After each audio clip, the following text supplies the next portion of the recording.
and you're about 5 minutes of the things. And now we're live. We're live! And Samuel has been found. I have found the commander. He is here. I was literally watching the episodes. I today got away from me, because I try and watch them about 40 minutes before the session. But I watched mine yesterday to save time, because I knew I'd be busy today. Yeah. But it's good. It means that literally I'm so fresh off the boat that it's in my head. I've got a. I think this is a good time to show a picture. If I can find the damn picture.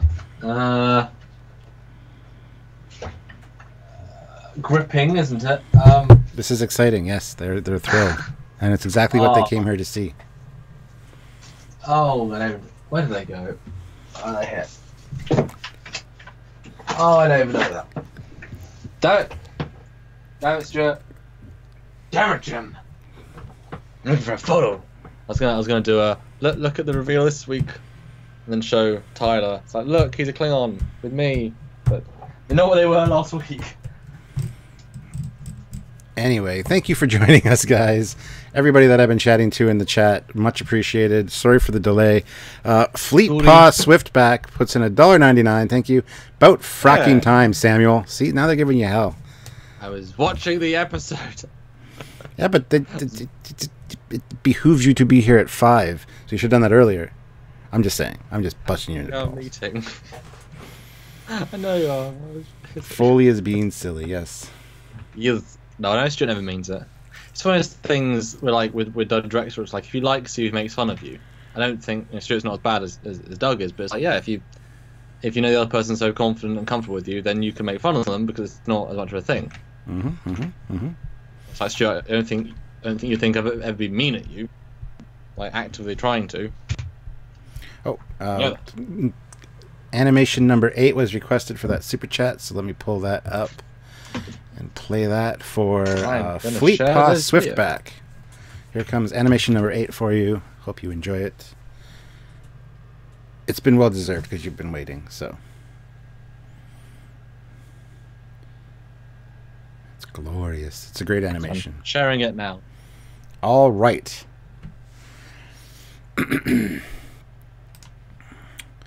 So yes, and guys, please remember. I know you guys know this already, but super chats are really important for the channel, and they do help out. So if you can, by all means, do so, or join us on Patreon. We've actually got a few new Patreon subscribers because of these lives. So all the links to the relative information are in the description below of all of our videos, actually.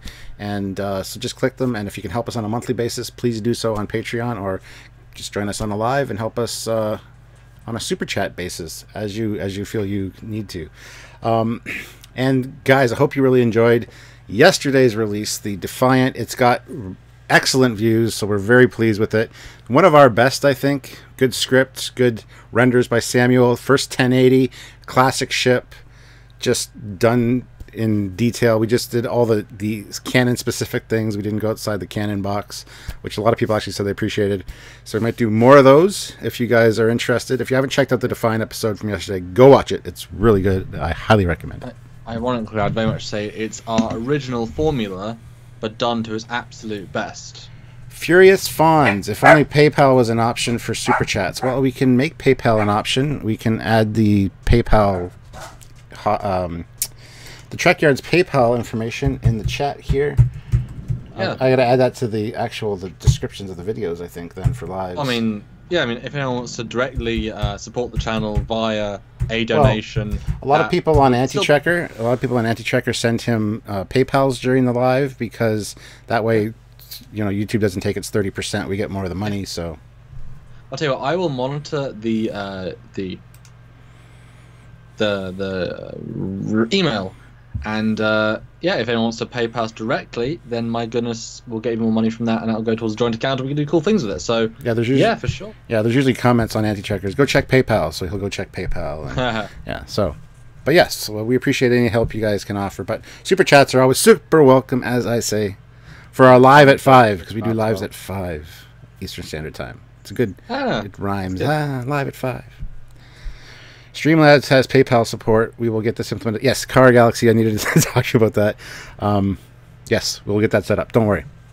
And Stuart, you should have the images now. I should. Oh yes, I got to get the images up. So you can talk to them while I take care of that. Hey everybody. Hey, sound recording. Yeah. So I've been doing some visual effecty work. I had a 3-hour meeting with Roman and War today. We talked about the final episode, the second half. About there's two-ish battles. I'm gonna say two-ish battles in the episode. And we talked about the final beat of one of the battles, and he had an idea, and I said to him a sort of a tweak suggestion of what would be same theme, even cooler. And he was like, "You can do that." I'm like, "We can do that." Pretty happy with that. Oh, and I got some more Convergent set update pictures. The captain's quarters, which was a fun set because I had to. It looks like another super chat. Yes. Wow. You're the master of those sometimes. Hold on. Ian Warrender. Oh, Joseph Petrick first puts in €2. In times of need, I can fill in for Samuel Cockings next time. Number 8. I will play number 8 again. And while that's playing... Universe, he's trying to mirror stab me in the back and get him a job, isn't he? Isn't he? And then Ian Warrender puts in £5. Have you seen anything on these reviews or re-reviews that justifies the placement 10 years before TOS, or would this better suited post Voyager, post TMP? And he wants to see number 20. We got another super chat right after that, so address that one, and then we'll talk to the next super chat. This is more post Voyager, in my opinion. Well, it's not either, really. The universe is so childlike, where TNG would be much more confident. It doesn't work in either. That doesn't even work JJ. I mean, it might work. Animation 20. There we go. Sorry. No, JJ. It really is its own fourth universe, because we're in the second universe right now. You've got Prime, second universe being Mirror that we see, third universe being JJ. So within the fourth universe now. Oh. I'm gonna replay that because and there's even more problems. You know, this episode especially had even more canon problems because now they're breaking the canon of the Mirror universe. Yeah. Which is annoying, and I bitched about that first time around. We made an entire video. I got lots of flack for it, but I completely maintained. We got lots of support as well. And I'll go into a few of those little things today, because while the attention to detail is so extreme in the Mirror universe, the attention to common sense is also butchered. So on a few very minor things, but in the same way Discovery normally butchers the visual canon. Mirror Discovery is the same thing. All right. So Jill Wright throws in $10. Thank you very much, Jill. Much appreciated. Thanks, Samuel, for yesterday. I talked to her yesterday. Yes. Well, she's talking about yesterday right here. She says, thanks, Samuel, for yesterday. Shout out to we kids who participated in the letter writing campaign to renew TOS. We use pencil and line school paper. 4 brothers and my mother. Great to be remembered. Thanks. So she was one of those people responsible for keeping Star Trek on for a 3rd season. That's awesome. We thank you. Don't thank us. We thank you very much, because without you, who knows what would have happened. Yeah, we wouldn't have this amazing show, this amazing fan base, met these amazing people. No, it's people have a shorter memory than you'd think. Yeah, which is sad. Yeah, which is very sad. I mean, Star Wars came back because George was smart and clever marketing, clever things, and he basically paid for the second and third film himself, and then he self-funded partially. Star Trek was brought back by fans demanding it, not because it wasn't good quality, because it was ahead of its time and people didn't get it. All right, so I got the pictures and we are good to go. Let's start. And do share the stream, guys, if you want to share the stream, and do like the stream if you want to like the stream, and do all the things, because we're here to entertain. Right. Oh, check PayPal. We've got a $5 donation super chat from Mark Afinoso, and that's actually $4.59. We actually got $4.51. We didn't get $3.10 because of super chat. So thank you very much, and please do let us know a super chat animation. There you go. That's the word. Yes. Yes. I wonder if I can convince at some point some of my fan films to allow us to use some of their animations as super chats, because some of them are really snazzy. Maybe if we like watermarking Roman and War and such, because and Samuel, I just want to point out we have 81 people watching according to my end, which means there's probably around 89. Which is 79 actually just appeared on mine. What did I say would be the maximum number for today? I was guessing 89. So if you can get 8 more people to join. That would help out. Liam Hodgetts throws in £5. A small thanks to Team Trekyards, and he wants animation number 4, please. Well, a big thank you to you. Yes. It means a lot. And here is animation number 4 for you, sir. It's amazing how much a $5 means. You know, it really is. It makes a big difference, especially with Christmas coming up, and then our second season Discovery, which is going to be pretty interesting. There's going to be a lot of Discovery content. A lot of people aren't going to like that, but we've just discussed before we came on this live today that if we release a popular ship like we did this Saturday with the Defiant, maybe do a Saturday live stream in the evening, like a few hours after it releases, talking about that specific ship live with you guys. That might be something we can do. So we'll see what we can do. Because we find that obviously, you know, people are commenting on something which is just about a fun ship that most people can enjoy. It really is about the creativity factor. It's about the, I like this, and so doing a live allows people to actually join in the conversation and talk about things rather than analyze Discovery. It's almost purely positive, you know. Number 6 was requested as well. That was one of the other super chats. So I'll play number 6. But yeah, so this episode, Despite Yourself, after that long, many months break of 5 days or 4 days, we are back. And it does change the feel a little bit when you can watch it very, very, very close by. I think it's probably more enjoyable, this one, back to back. And I'll give my non-spoiler summary. Yeah, one of the best of the season, hands down. Some nitpicky stuff, but that's again just Discovery classic fare. Some little mistakes. Some small gripes when it comes to directing because they knew where they were going but didn't quite reflect it in the story. But they're finally on the track they were trying to be since the start, and you can see and feel it. Your thoughts, Stuart? Well, first I want to address Radioactive. He says, any new news on the Orville? Are you still going to be covering that show? Absolutely, we will be. As far as I know, it's coming back December 30th or 31st. We're days away, yes, New Year's Day. And we will be, of course, covering those, yes. We're going to be busy for a few months, anyway, with Discovery and Orville back-to-back kind of thing. But... Brian McFarland, hey, Captain Commander. TOS never existed. Would that help reckon to Discovery? Retcon, I think. Or help our reaction to Discovery. Well, Star Trek wouldn't exist then, so no. Well, let's just assume for a second that it was a motion picture that started it all, just because, or even TNG, and Discovery's the new thing. Well, if it started with TNG, it'd be absolutely fine. Yeah. You just say a bit updated, holograms always existed, although then the tech wouldn't look to improve very much in 150 years, whereas TOS, you can see the direct improvement of stuff. Yeah. All right. So we will start discussing the episodes. What was your overall thought? Oh, your non-spoiler overall thought. I gave mine. These mirror episodes are some of the best of Discovery, in my opinion. I do really appreciate seeing the mirror universe in a little more detail and more than just one episode. So that was fantastic. And but yeah, I agree. There's plot holes, inconsistencies, problems, as kind of par for the course, and some shocking things that happened that really at the time threw me for a loop. Specifically Dr. Hugh Dr. Colbert. That actually made me gasp the first time because I did not expect that at all. And so yeah, I'm looking forward to seeing how this all gets fixed in season 2. But overall, this is a good episode. There's a lot of things in it I really like. It's definitely more like than dislike. This is a very, very skewed spectrum for positive this episode. Yeah. And the acting was phenomenal from Lorca and just everybody. So I think the script was markedly better in this one. Like just because things, actors with better scripts get better acting. You know what I mean? The acting was better. The script was better. I believe this was directed by Jonathan Frakes as well. Yes, it was. Said that. Yep.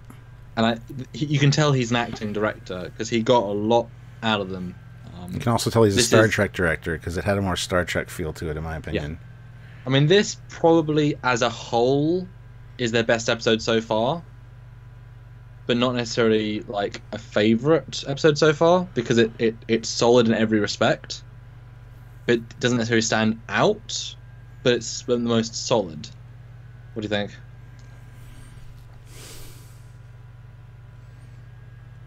I would have to agree. Yeah.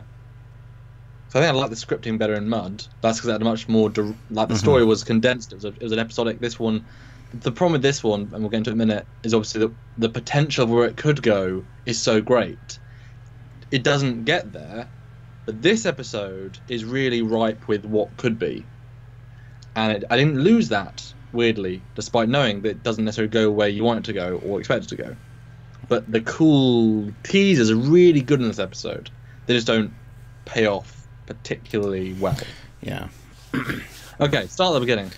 So they're in the mirror universe, and it's funny watching Lorca in this thing because he knows where he is, but the way he acts is awesome. He just does a fantastic job. And they start off with saying there's a Klingon cruiser approaching, but the Klingon cruiser drops out of warp, and it's actually cool to see it on the view screen because we never really see ships in this. Like later we hear the USS Cooper, but we never see it. That was weird to see a Vulcan ship appear and then not see the other ship. It's like, yeah, I want to see that one. Well, they made the Cooper. They made the Vulcan ship. I mean, for the other episodes, so that's why they used it. They've got literally 14 ships. Yeah. Relationships just picked. Well, true enough. True enough. I will say, yeah, I'll agree with you there. I mean, they've got everything and the kitchen sink stewards. Yes. Why is okay? So,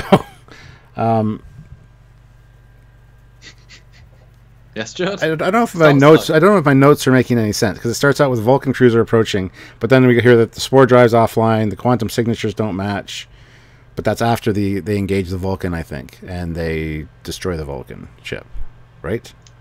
Because I have Vulcan cruiser approaching, and then my next note is USS Cooper supposed to be undergoing a refit, because Lorca says that it's supposed to be undergoing a refit, but not in this universe, obviously.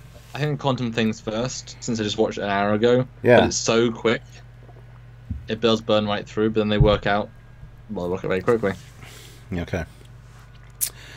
And then Lorca, it's funny that Lorca is the first one to turn around and say, unless this is not our universe. It's coming from that character, that was just awesome. Just knowing what we know now. So yeah, Lorca, I'll jump on. So the first scene, first of all, I thought the CGI in this one was a lot better. It was a lot more balanced. It was brighter and colourful and detailed. It wasn't either too dark and detailed, too dark and not detailed, too bright but not interesting, or like as a Star Trek shot. The first shot I thought in this episode was like a really nice, like, wow, those 5 months of change. They obviously changed the team mentality. Because the space shots are really good in this. Just not like Discovery at all in terms of the vibe. It works a lot better. Yeah, CGI got brighter at night is my note. I thought it was funny, Saru sensed the coming of death as Tyler walked in the room. So what? Tyler was going to kill Saru? No, he's going to kill Dr. Colbert later. So he could sense other people's death from hours in the future. So could he sense? Well, he just senses Burnham killing the other woman. I mean, is he just sensing death anywhere? As he walks to a planet, there's a lot of death. There's a lot of death that occurs. So who knows? We're beating this dead horse a little too much. This whole him sensing death. He's just sensing. It's Spidey sense. He's just sensing danger. Something's wrong. And he doesn't know what it is either. Clearly, otherwise he would actually know what it is. Because he never reacts to his danger. He never like calls it out at the time. He doesn't ever react to it. Small thing, but now we know even more. Vulcan cruiser, same as the teeny ship, and they use the Vulcan cruiser name in the Eagle Mask universe, not, but only one model. I was surprised they shot back instantly, because you would normally Federation captain would, after being shot by a Vulcan ship, you'd say, "Shields up, hail them. Let's talk to them." No, okay, target their shields and engines. No, he just said, "Shoot them." It's like, oh, okay, let's kill them instantly. But mirror, that's fine. Why only audio? I know they're trying to wait for the reveal, but until when audio becomes not important for the reveal, they suddenly go to holograms again. If you can do holograms all the time, use holograms all the time. If you can do audio for the Cooper, there's no reason why it would be audio only and default video situation. They should have said that early on. It's fine. I just little things of the It's plot reason rather than narrative reason. And I will just say on Lorca, great performance, but once again, they directed him to play Prime Lorca, so that we've forgotten we thought he was Mirror at the start, because if it's obviously he's a bad guy, the reveal means very little. But they're playing him extra good, extra professional, so that the reveal means something again. But he doesn't feel like the character from episode 1 or 2. I mean, his first 3 episodes. Yeah. He's had this weird, arc of Mirror, friendly, back to full Mirror to try and trick us, and because he was great. He was exactly you would think Prime Lorca. He was understanding. He was very soft-spoken, never menacing. Only once you get the sense he was trying to manipulate Burnham, and it was very subtle. Every decision he does also is he never once shifts into a Mirror Lorca manipulation. He always does what the Prime guy would do, even though you'd think he would have more of a mental plan at this point. And boy, his acting is phenomenal. Everyone buys him. I just thought it was very odd directing of him to not go as any Mirror hints in the entire episode, pretty much. He was always playing it straight. But you'd expect this to be the start of that, but it really wasn't. Am I off base, do you think? Did I miss some things? What do you think? No, you're spot on with everything you're saying, but I think we're jumping ahead a little bit. Well, even for the first scene, he's extra. What do we do? How do we get back? He's very Captain-like in this one. Yeah. It's just a bit of a jarring. I think that's why the turn felt so jarring. He went so one-dimensional because he was being such a good captain. The contrast is even worse at the Swift because he's such a good one right now. Yeah. And here we see that Stamets can't jump. The Spore Drive's out because Stamets is not... Well, he's babbling about a palace. It's a palace. So... Yeah, then we see that... we hear the announcement that... Well, the suggestion that Stamets brought them here unintentionally from Lorca, as he's pointing out that Stamets was going to help me explore these multiple universes after the war, whatever, but something happened. We're here now, and this is where he said maybe the 131 jumps is what filled in the gaps. And Saru says, a lucky coincidence, don't you think? Which... is kind of like suspicious. And then Lorca's like, I would say an unlucky coincidence, number one. Right. And the way he like nailed him down was perfect Starfleet captain. Like, yep. We shouldn't be here kind of thing. That was awesome. That scene was really well done, in my opinion. I really enjoyed that. Just seeing Lorca do his thing is just awesome. So.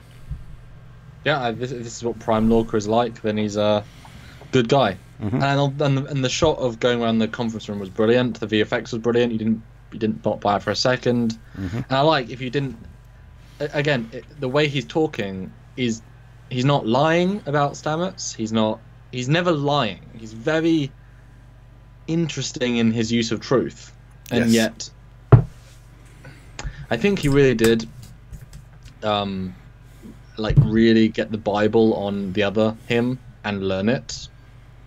Or really, he is much more similar to Prime Lorca than most people in the universe. That it's just a outlook on life rather than a personality thing. That he can, you know what I mean? Because he's so genuine. It's weird. Yeah. So the next scene, Sickbay. Tilly's being deliberately annoying, asking him about spore humidity factors and all this, just to jog his memory, which is a good thing to do in that case when somebody's undergoing some kind of shock. Try to snap them back into reality. So this was another great scene, in my opinion. She apologizes to Hugh for not telling him about the symptoms when she first learned about them.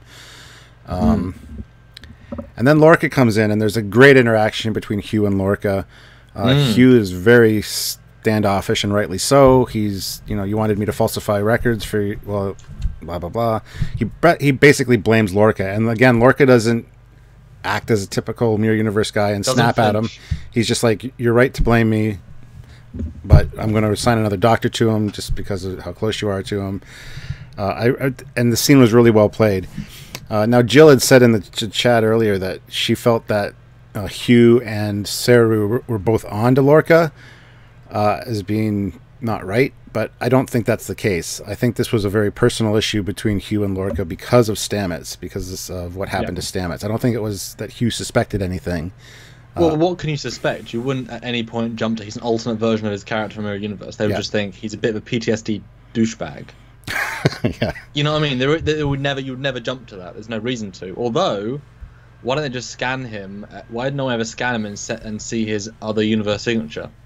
Because they instantly detect the fact that everything in the universe resonates. Well, they can mask it too, so there might have been a way that Lorca masked it. Can mask it. I don't doubt you have to wear something, take a drug. I mean, how do you mask your own signature? The thing that he does for his eyes could also do temporarily mask them. No, that I would buy. It didn't quite come off like that, but I would totally buy that. It would be an easy explanation for how it would be. Yeah. It'd be funny because you'd assume that would. Plus, they might not necessarily be looking for that either in scans. But I mean, at some point when you're scanned or beamed, it might say, beep beep beep beep. Wait a minute, this is literally the wrong signature of the universe right now. What is? You know what I mean? Yeah. And we'll say about the whole talking with Colburn. This was interesting. I felt the passion, but at the same time, I didn't. If you think Lorca is normal, I don't understand why he's specifically calling out Lorca, saying you wanted this to happen, because nothing Lorca did would have led to this. Stamets chose, and no one could have known the 132 jumps, and no one can know what happened. So he plot knows he's the baddie, but I don't see any reason why he would say you did this on purpose to him. It's like you have no evidence of any kind of that. Yes, he's a shitty captain, but everything did actually end up working, and none of it was intent. So I don't get why he was suddenly knowing about it. It's because we know he's going to die that we've given him more plot knowledge. I didn't buy that at all, that he knew. And I thought it was interesting, too, that he did go to Stamets and say, you know what, we're just going to warp to Starbase 46. And Stamets like, no, I want to jump. I want to do this for you. But only those two knew that. It's not like he announced it to the crew, like, well, Stamets says that he can jump us, so we're going to jump. But it's between those two. So the only like Stamets can tell Hugh, or Stamets can tell somebody else. And word would spread that way. So Lorca's not like making this big show of I was nice. I didn't want to use the spore drive. You know what I mean?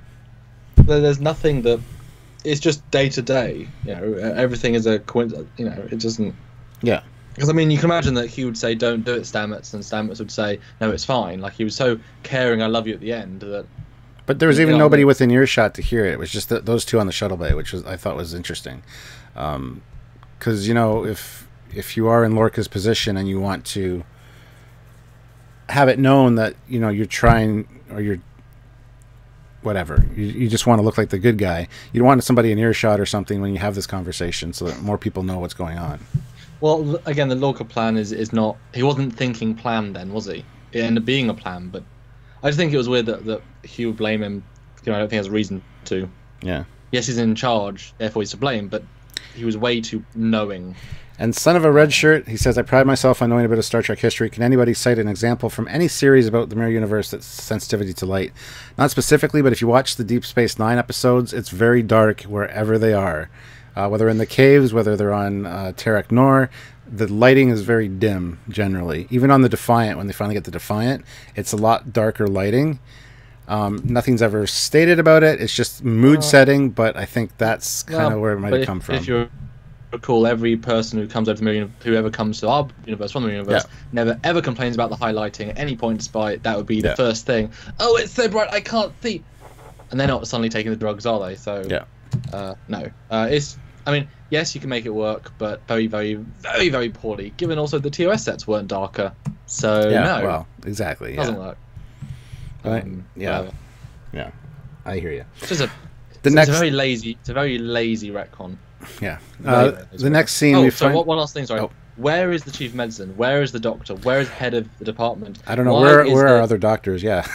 Why is no one going to him? Why is Hugh always the one being in charge of dealing with something?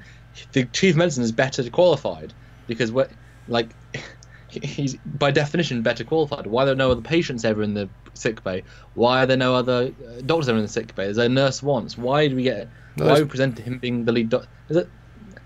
You know what I mean? Make him the lead doctor. Yeah. There's no reason for him not to be head of medicine. There's no reason. Yeah. I just felt like, why is he the one always doing this? Because there was only one episode where it was said, where he said, "I got to go help the chief medical officer with a tonsillectomy." So it was a forgotten line, and everybody just assumes that Hugh is the chief medical officer. So, but yeah, I know what you mean. Next scene, we find out there's a Vulcan data core in the wreckage of the Vulcan ship that's still active, so they send out a work bee. And I got to admit, the work bee controls and the little interface things on the hands are very cool. The way it uses the tractor beam to pull it out and slice and stuff is really cool. But why in God's name would you send your chief security or your security chief out to do this? Why wouldn't an engineer do it?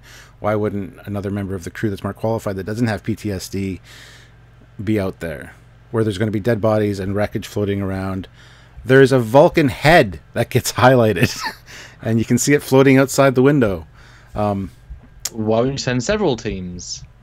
Yeah. Several work bees for safety, if it's the most fine-tuned thing. Why wouldn't you beam the wreckage aboard your ship and then dissect it? The wreckage isn't very big. A raider can easily fit in the shuttle bay.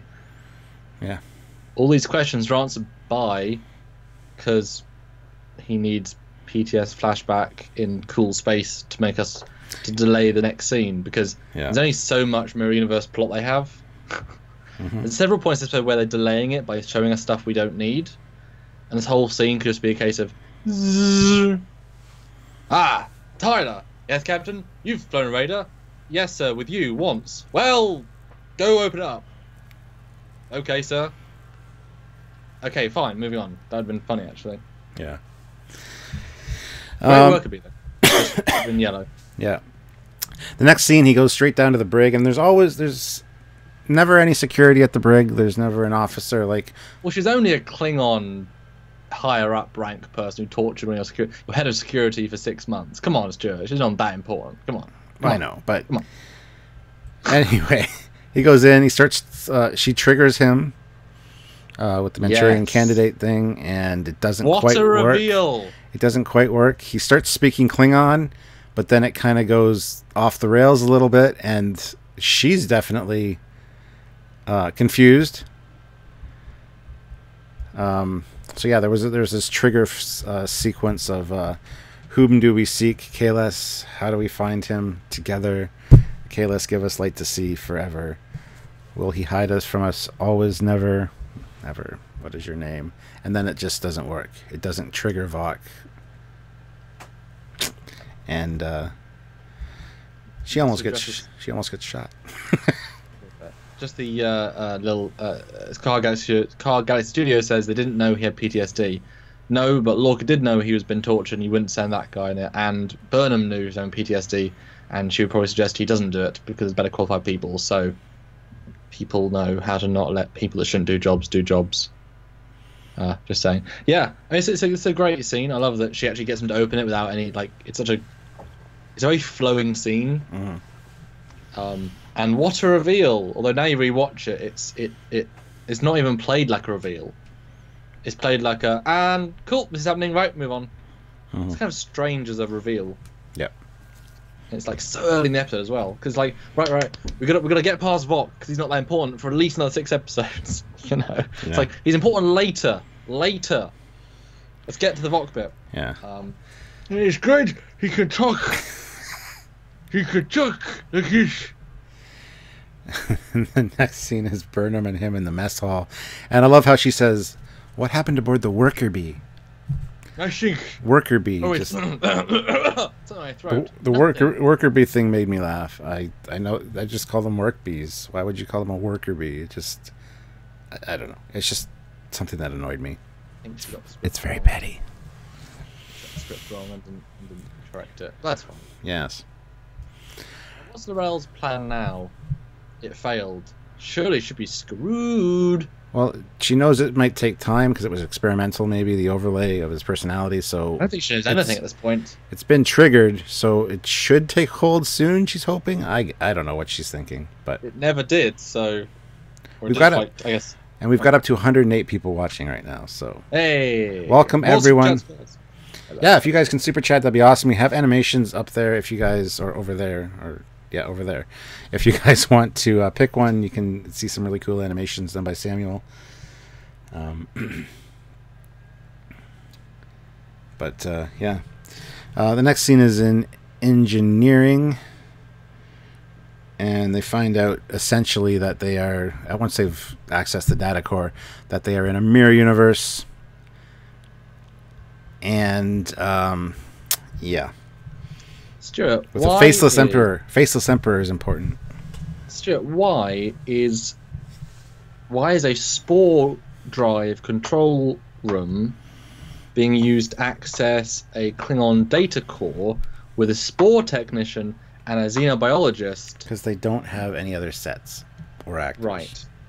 Because this should be done in main engineering with your chief engineer and your Klingon technology specialist. Bye, Matt. Not your spore drive specialist and your xenobiology specialist. And they say, leave it to my xenoanthropology, but it's a technical code, not a biological code. This isn't. You are not useful in this situation. Because bad writing, says Zarkon D. Grissom. This is what happens when you have a main character which is very specifically purposed, and then you need them in scenes. You do have them do things that are not like Tyler. He was not appropriate for that mission, and she's not appropriate for this mission, and this room is not appropriate for this mission. This stood out to me as like this is why having the captain, the head of this, the head of that, the conference room, the engineering, everything that's important can be in these 6 sets.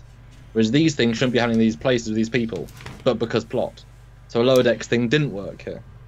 Fleet Paw Swiftback puts in $1.99 and says has a Vulcan thing, which you can probably read because I can't read Vulcan.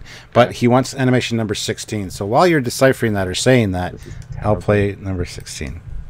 So basically, people can super chat me to talk Klingon. This is awful.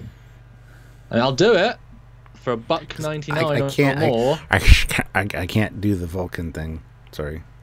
Klingon. Klingon. Well, it's a side. It's a lowercase. So it's Trekyards.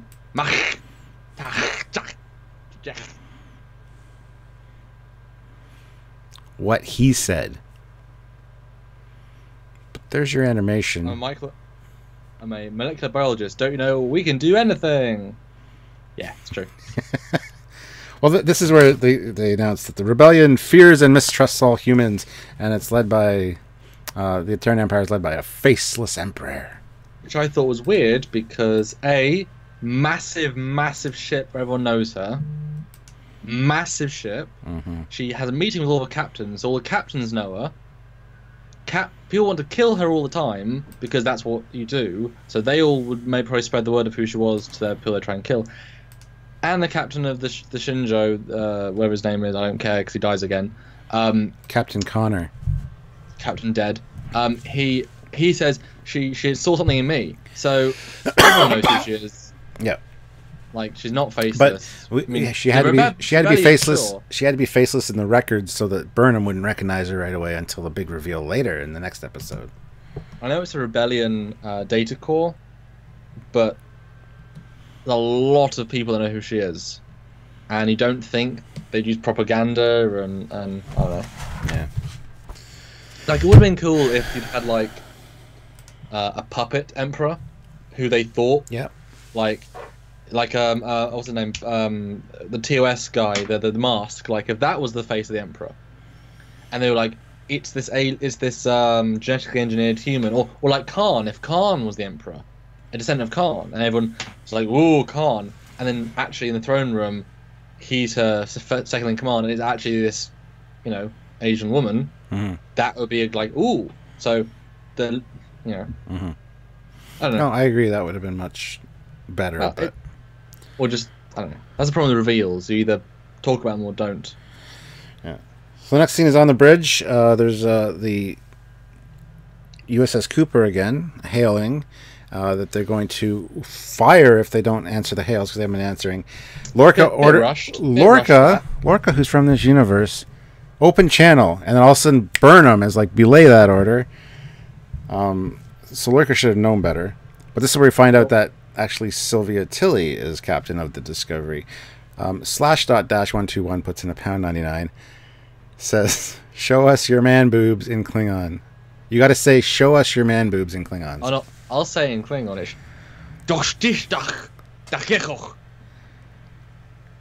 Perfect. You asked for it. That's technically what you asked for.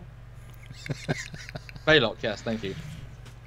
Yeah, it was weird that again they don't let the character of Lorca do anything that hints that he's, because yes, I mean, he has no plan. He's not thinking straight. How would he possibly know that Burnham will stop him in 1 second to stop him? Like as soon as he opens his mouth, Xavier Gamer, yes, I did say Sylvia Tilly because that's her name.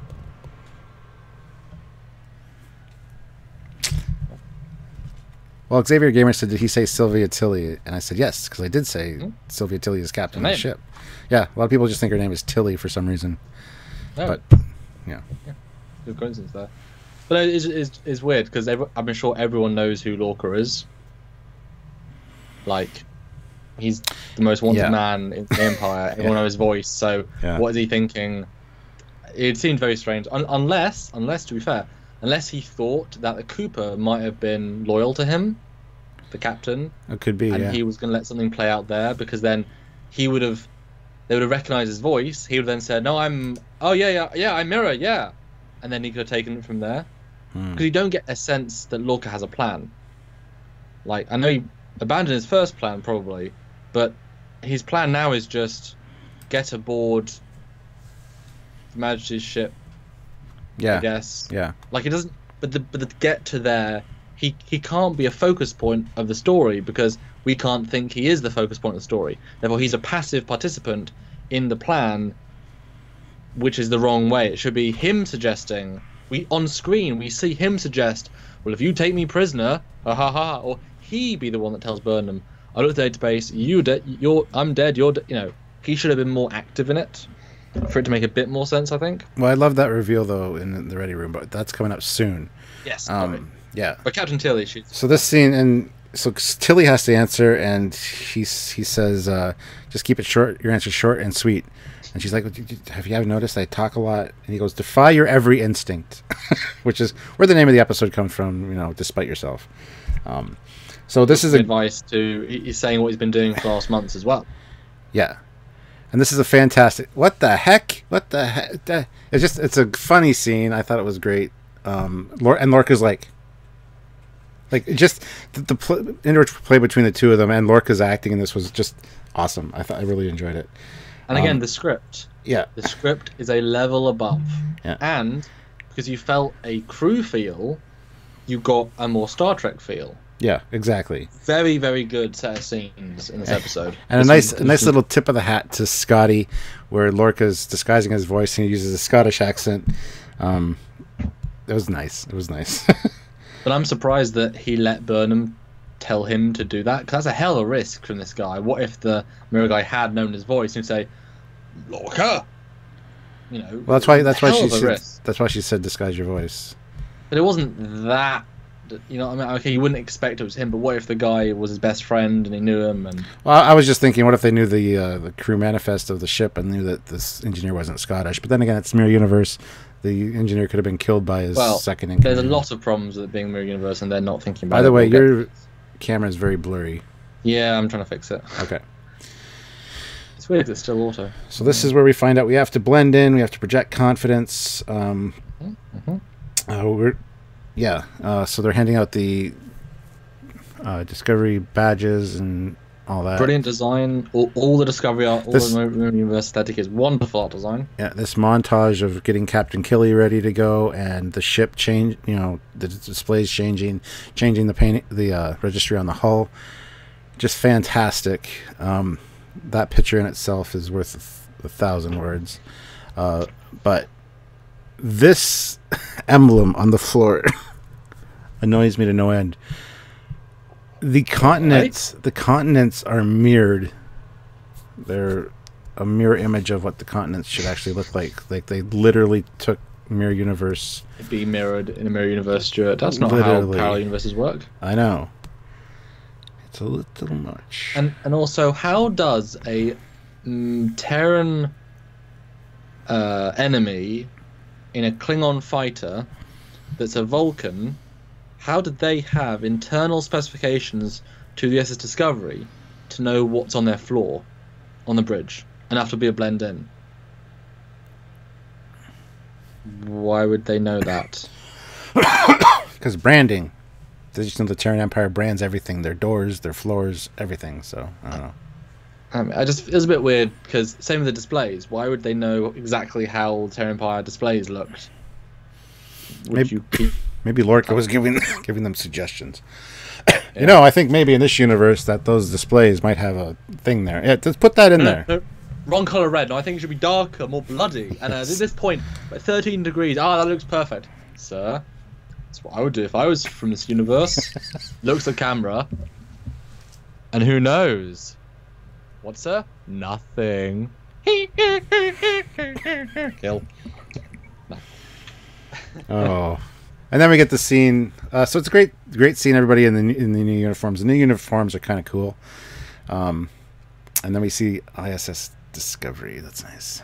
This is another side effect of moving the Mirror Universe from episode 5 or 6 to 10. This is all rushed. It's still really good because it actually helps us have a very focused episode. But clearly, if this was where it was going to be early in the season, it wouldn't be all in one episode. The VOC, all of this stuff wouldn't be one episode. It would be built up. It luckily works, but this is a very quick turnaround. Whereas you could savor this, and you know what I mean? Yeah. Yeah. Oh, absolutely. Yeah. The next scene is in the ready room, and the first thing we hear is, "Are we civilians? Why didn't we get uniforms?" And I love how he lets Burnham lead this conversation, so that he looks like he doesn't know what's going on. I thought that was actually cleverly done on his part.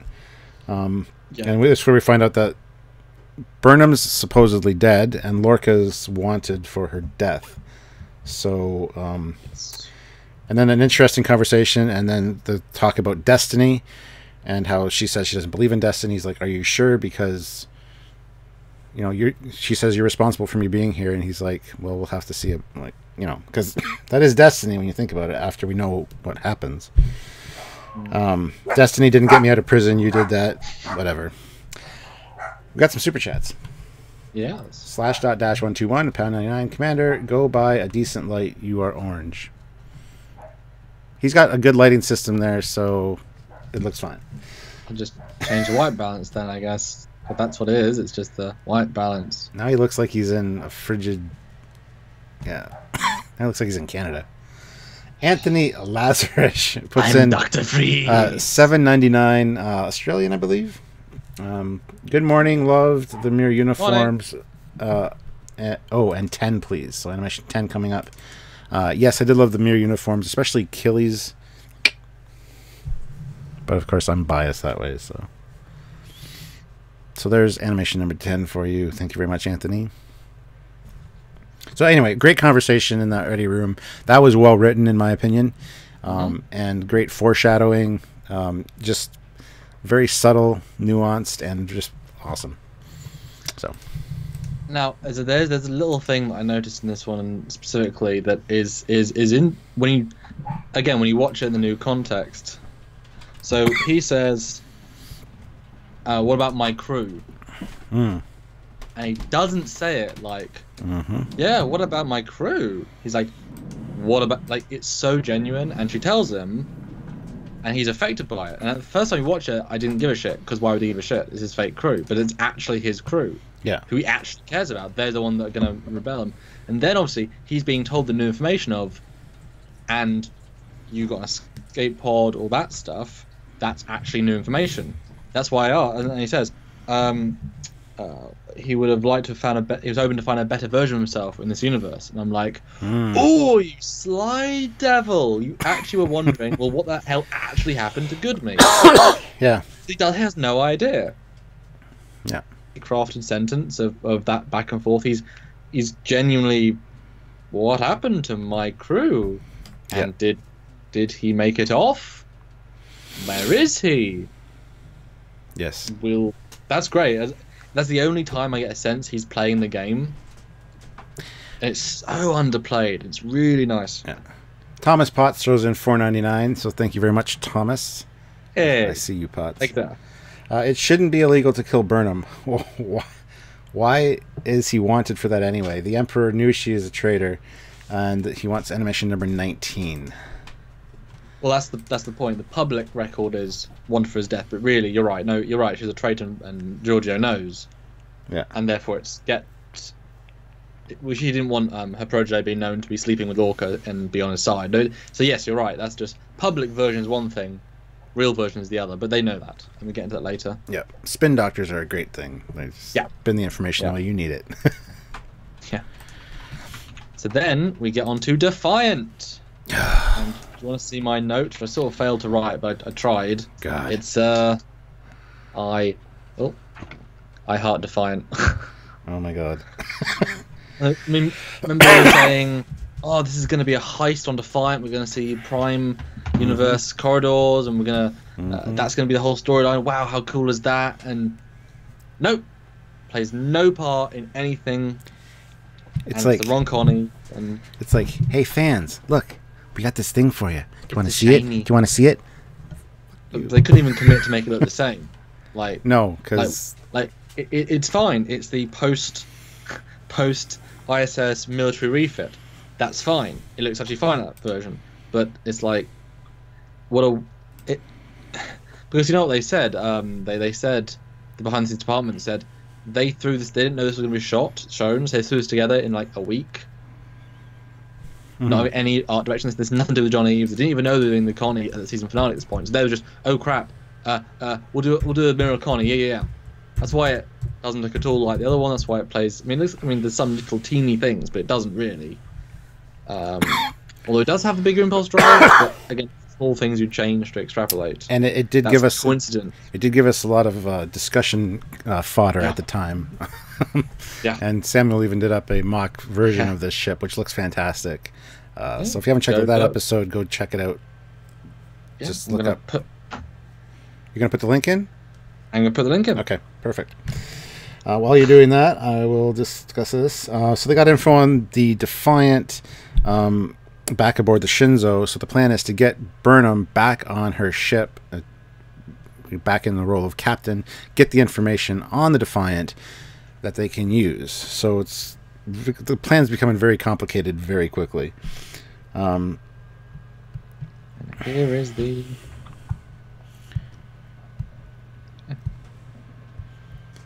Oh, someone's able to do super chat. Well, we have the PayPal link as well. Samuel will put that in the chat. You can pay through PayPal if you'd rather do that. I'm going to add that to the description of videos from now on. That's a good idea, actually. Okay. Well, let me go look, see if anything else. Nope, that's fine. Weird. Yeah. So... Yeah, we thought that'd be a cool heist. I love the plan. I love the idea of getting information, going home with the Defiant. Yeah. Brilliant. The idea of going onto your ship. Brilliant. I wish Lorca suggested it. It made a little more sense, but he probably did. Just we don't see it. But then you can't use what we don't see as canon, so it doesn't really. I mean, such an awesome sounding plan. What are we going to do with the Defiant? Are we going to find it in a museum? Is it going to be the warship capital? Is it going to be the flagship? Is it going to be, how did that ship? Why is that ship still operational after 100 years? How far has technology got? Because they're going to be 100 years past our technology, aren't they? Because they've got 100 years advanced. Stuart, that's what happened, right? When you get technology more advanced than you tend to push forward. You don't stay the same for 100 years, right? Absolutely.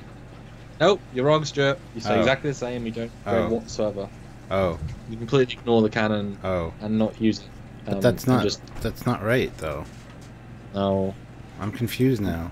Getting to that when we be on board the Shinjo, we shouldn't exist in this universe. Just saying. I am going to upgrade Car Galaxy Studios to be a moderator because he can share some links and stuff while we're busy. And he's always here. He always does great work. He's going to help us with OBS and Streamlabs. So there you go. You've been upgraded. You have a wrench. Ooh. Fancy. All right. So the next scene is the Sickbay scene where Ash is asking what, can you check for something, for other stuff? And this is where Hugh goes through, you already had all your tests. We checked for the Manchurian thing. We've checked for the we checked for all this stuff, these brainwashing techniques and things, and apparently that just means that the Federation tests are pointless and useless. What makes you say that, Stuart? Because they didn't find anything. But they find something later, which we'll get into when we get there.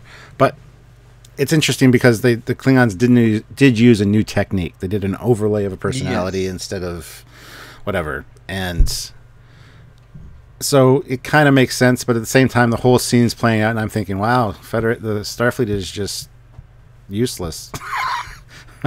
Well, the issue isn't that the Federation's useless, it's that Colburn finds it effortlessly. He does literally say, oh, we'll do a deeper scan. It's like, why aren't you doing the deepest scans possible? Why have they actually not done the deepest scans? And they say, we'll do more advanced techniques. It's like, why are they stopping short of their best techniques? Why are they not doing, when Crusher says, I'll do a full spectrum of scans, and then 2 hours later she says, oh, sorry, I didn't do full spectrum because I didn't think the most advanced ones were useful. I should have done them at the start, shouldn't I? Yes, Picard says, it would take 2 more buttons. Yeah, but I don't want to. Why not? Plot. Yeah. Oh. It's like, it should have been difficult. Like, for example, they should have scanned him and said, Tyler, your brainwaves are changing. I said I detect Klingon DNA in your brain. It wasn't there when we first scanned you. He's like, what does that mean? Well, if I had to make a professional guess, this, and this, let me check your blood work now. Same thing. You make it more intelligent than just, let's do a deeper scan. I found it. Damn. I know they weren't looking for it, but why not do every scan possible? Yeah. At the start.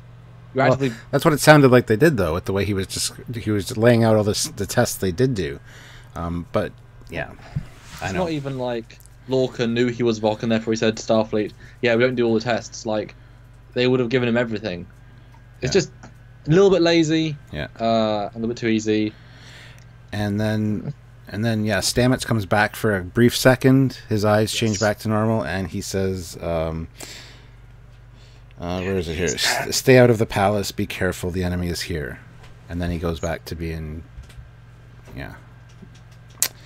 So. Yeah. And that's nice. We now know what palace is. We now know who the enemy is. It's not. Well, it's both Lorca and. But it's like, dude, say more useful things, please. Yeah. Next scene is the mirror hologram Tilly checking herself out, as was I. And she says her mother would approve of the new look because her mother never liked her hair. That was referenced in an earlier episode, which was kind of a nice tie-in. And this is where she asked Burnham, like, how do I do this? I'm going to have nightmares about myself, about who I am in this. And Burnham just says, people here live in constant fear of always having to look over their shoulder, looking for the next knife that's going to be in their back. And it's great. We mentioned this the first time doing this review. It's great hearing that kind of perspective of the mirror universe, because that's exactly what it would be. I wouldn't be able to trust anybody. As it is now, I have anxiety and paranoia. I think people are talking about me behind my back. I tried to kill you 6 times, you're still worried. Well, that's because I'm a good captain. Just a bad knife thrower. Miss. And then then we get Lorca comes in, and Tilly's like, well, let's not keep these assholes waiting. Wait, was that too much? And Lorca's like, nope, that was perfect. Right. Not here. That wasn't too much. That was great. Yeah, awesome scene. Yeah, no, again, well-written episode. I really can't fault the writing. It's just some lazy plot stuff, but they're the smaller parts, but they're the grander parts, the plot parts that should have been set up and put off in earlier episodes, which is the fault of those writings. Yeah. Again, it's when you have poor foundation, you can only build so high on poor foundation. This one reaches damn high on poor foundation. So well done for it. But I think also the director had a lot to do with that, because he probably helped the edit as well, and that also felt more legit. Just to let them breathe, they let them have fun. And then we get Captain Tilly completely retconning her Asperger's, difficult personality syndrome from the first time we see her. She's now confidently acting like a murderer without any, she's not. you're not a born-an actress in Starfleet. You know, all of her previous original introduction quirks are all gone at this point. She's now just quirky and fun, and she plays this character so perfectly. It's like it's an actress playing a different role, not a character. It's very direct, and I don't think she could play it that well. My gut, but wonderful set of scenes. And isn't it nice, Stuart, that in the olden days you had to tell your communications officer to talk via a little device to Starfleet and send a message over subspace, and then wait a little while and say, "Captain, we've got a message from subspace from Starfleet. They're telling us this. Respond, Lieutenant." Now though, you can say, "Scan for Shinjo. Long sensors. It's 88 light years away. Okay, put me through." "Hi, Captain Shinjo. Hello. Let's hologram dance." Okay. Really useful. Really useful technology. Yeah, I gotta address the chat here. Did somebody donate through PayPal? Because Car Galaxy Studios is saying you can tag either him or us in the chat so we can see it, and it tells us to check PayPal if the need arises. So not yet. No one has. Okay, perfect. So yeah, this is where out, really. This is where we see Captain Connor, and I remember his name now from the rewatch of the first couple episodes. And she mentions it here that his name's Captain Connor, and she saw him die. But yeah, a great interaction between Tilly and Captain Connor, telling him to get his ass to their location because Burnham is here with Lorca. And I love how Lorca smashes his face into the door just before he walks out. And he must know he's in for a world of pain because he knows once they transfer him over to the other ship, he's going to be in an agonizer booth. But the first time we didn't know that he knew that. So when he's looking at the booths, it was like, damn. But he's going into this knowing he's going to be in there for hours. Like, that takes some chutzpah. You know what I'm saying? Fortunately, put himself into a tricky situation of no real plan, no real backup, well, no backup. A crew he has to manipulate to try and get barely what he needs. And he's worked out this new plan of, right, let's get me back on the something and I'll do something. He's really running by the seat of his pants, and you can tell by how passive he is. He's just, this is as good as he's got. And he has to play this new part. Yep. And yeah, he's risking everything. Because really, I wouldn't have been surprised if someone just kills him or stuns him and sedates him. Yeah, Connor wanted to kind of take care of him. Fleet Paw Swiftback puts in $1.99. Killy was amazing and hot too. I will neither confirm nor deny that comment. Yeah, she was great, and so was Burnham. I think her power level was beyond 9,000. I mean, they played off very well together. But I do think they were a bit too good at it. Like even Kirk wasn't able to fake being Mirror as well as they were, and just be as dickish. You know what I mean? A better character, a better captain, someone who has more experience. And also, just go back for a second, I forgot actually. Now, when they were talking about Killy, like Captain Killy, the name, think about this. Think about this. This woman, Sylvia Tilly, who was actively rushed through the academy, who you can start at 16, so she's in her 18 to 22s. She slept her way into captain, as they say. She killed her old commander in bed. Yep. And she's probably the youngest captain. I mean, the other guy's very young as well, but she is probably the youngest captains. Because in one universe, she's the captain of a shitty old ship. Okay, Shinjo's... No, Discovery. Discovery's brand new. She's captain of a brand new starship. And Connor, also very young, is the captain of a rust bucket. But she managed to get that position. But in our universe, the proper way, she's only not even an ensign. She's a cadet. But she was smart enough to get pulled from the academy for active service on a starship because of her ingenuity and intelligence. But she must have really been... Because, I mean, if you have to kill your way up the chain of command, and as they said, sleep with the chain of command, I mean, she must have been absolutely... Yeah.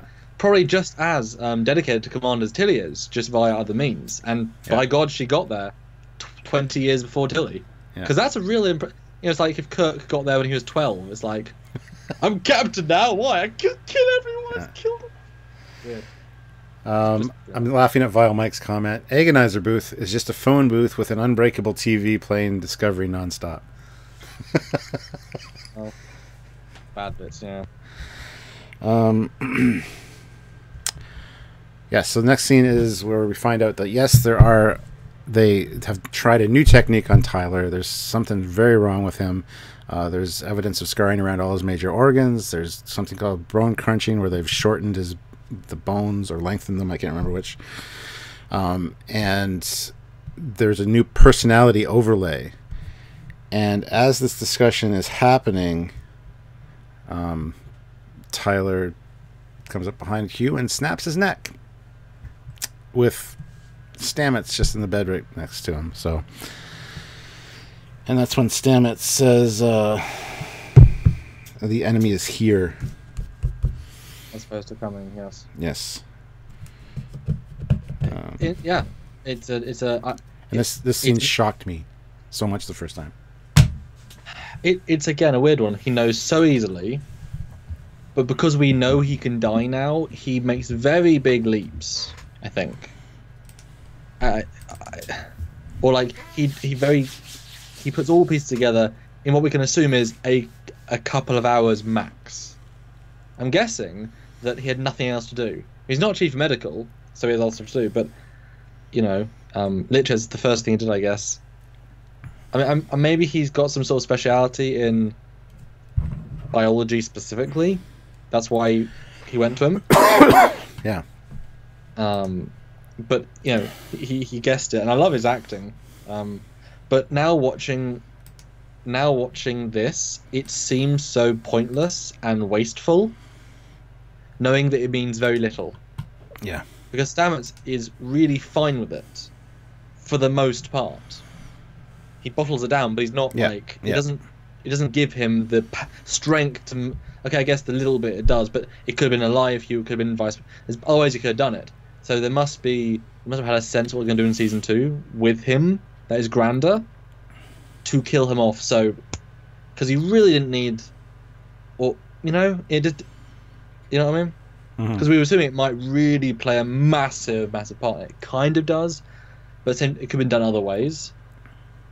And obviously it was weird that they killed the Asian woman, the black woman, and the gay black man. 3 deaths, and also the white guy died too. But you know, yeah, still a bit weird. Yeah, it wasn't needed. So yeah. Next scene. Good scene though. Yeah, good scene. Absolutely, well written for sure. Next scene, we see the Shenzhou warp incoming warp signature, and here we get we're beaming over, and Lorca gives her the advice that decency is weakness here, so you need to be a little bit of a hard ass. And I wrote down, well, if that's the case, then I'm screwed because I'm Canadian. So I'd apologize to somebody, or I'd be like, I'm just gonna scoot right by you there. You know, I'd say something stupid and get my ass killed. But Dax Jacobson, not a very good doctor. He just sent a text to his commander before telling the guy with the overlay.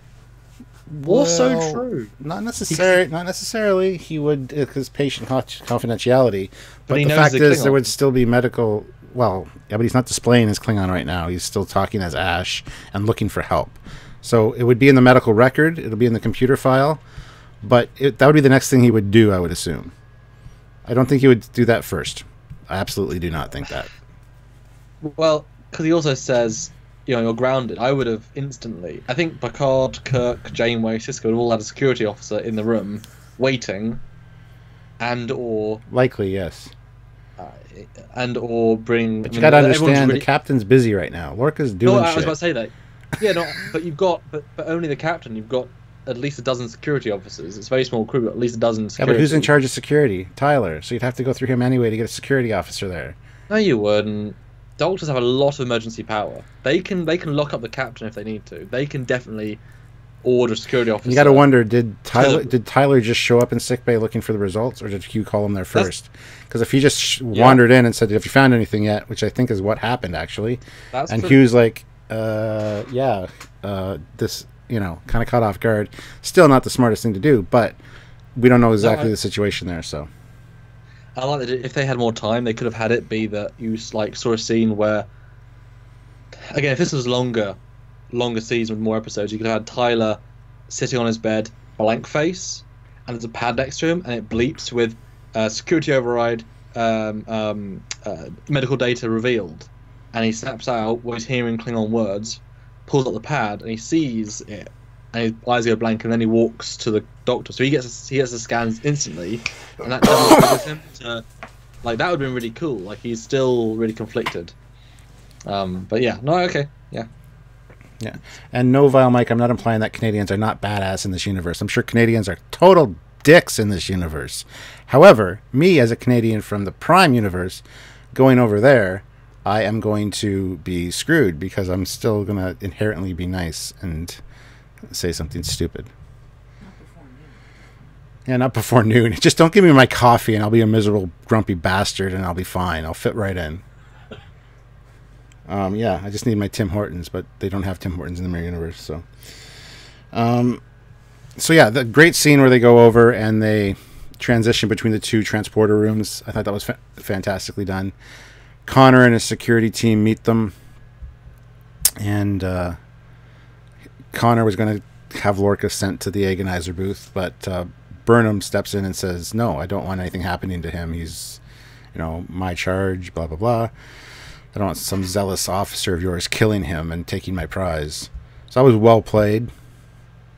And they saved the finest of the agonizer booths for Lorca. So, yeah. But you can imagine that this guy, just the mentality that we know, that he would have trained his body to deal with the agonizer booth differently. Out of all the things, that he would do that. Although, to be fair, and we do actually say, they do say that. They specifically say that Burnham slips him an agonizer booth suppressor so they can escape.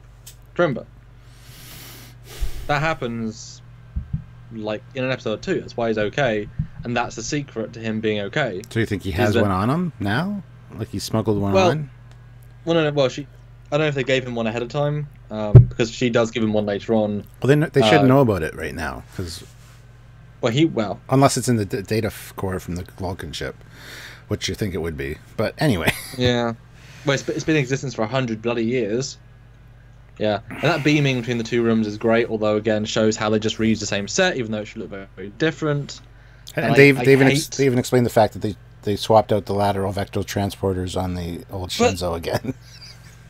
But they didn't. They've still got the side panels, which are those the transporter pad. Those the units. They didn't swap it out. I hate that line because. Why do I hate that line, Stuart? We just replaced the multilateral vector transporters, which they did in the Shinjo. I didn't do in the Shinjo. Why do I hate that line so much? I have no idea. Multilateral transporters were... Lateral vector. Sorry, those things. They were old in Discovery Shinjo era. Yes. And they were old 7 years ago. Right. Okay. So technology is 20 years old, say. 30 maybe. Right? 30 years. 100 years ago, the Mirror Universe got normal transporter technology from the USS Defiant. So why would 70 years after gaining the Defiant, they be using technology that on the Defiant was already 30 years old in their records? And especially considering that Burnham is this daughter of the Empress, essentially, and she was in charge of the Shinjo, she would have the top tier kind of ship and equipment beforehand. I know, I hear you, but they should have actually made this was their one excuse to make a hyper future looking thing, because they could make this stuff look TNG.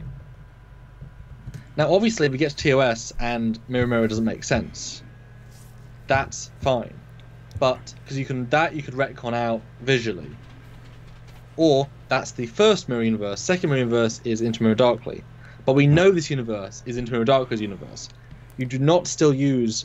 Now, it would have made sense if they said the Defiant was destroyed 80 years ago. Technology never got out. Bits of it did, but mostly didn't.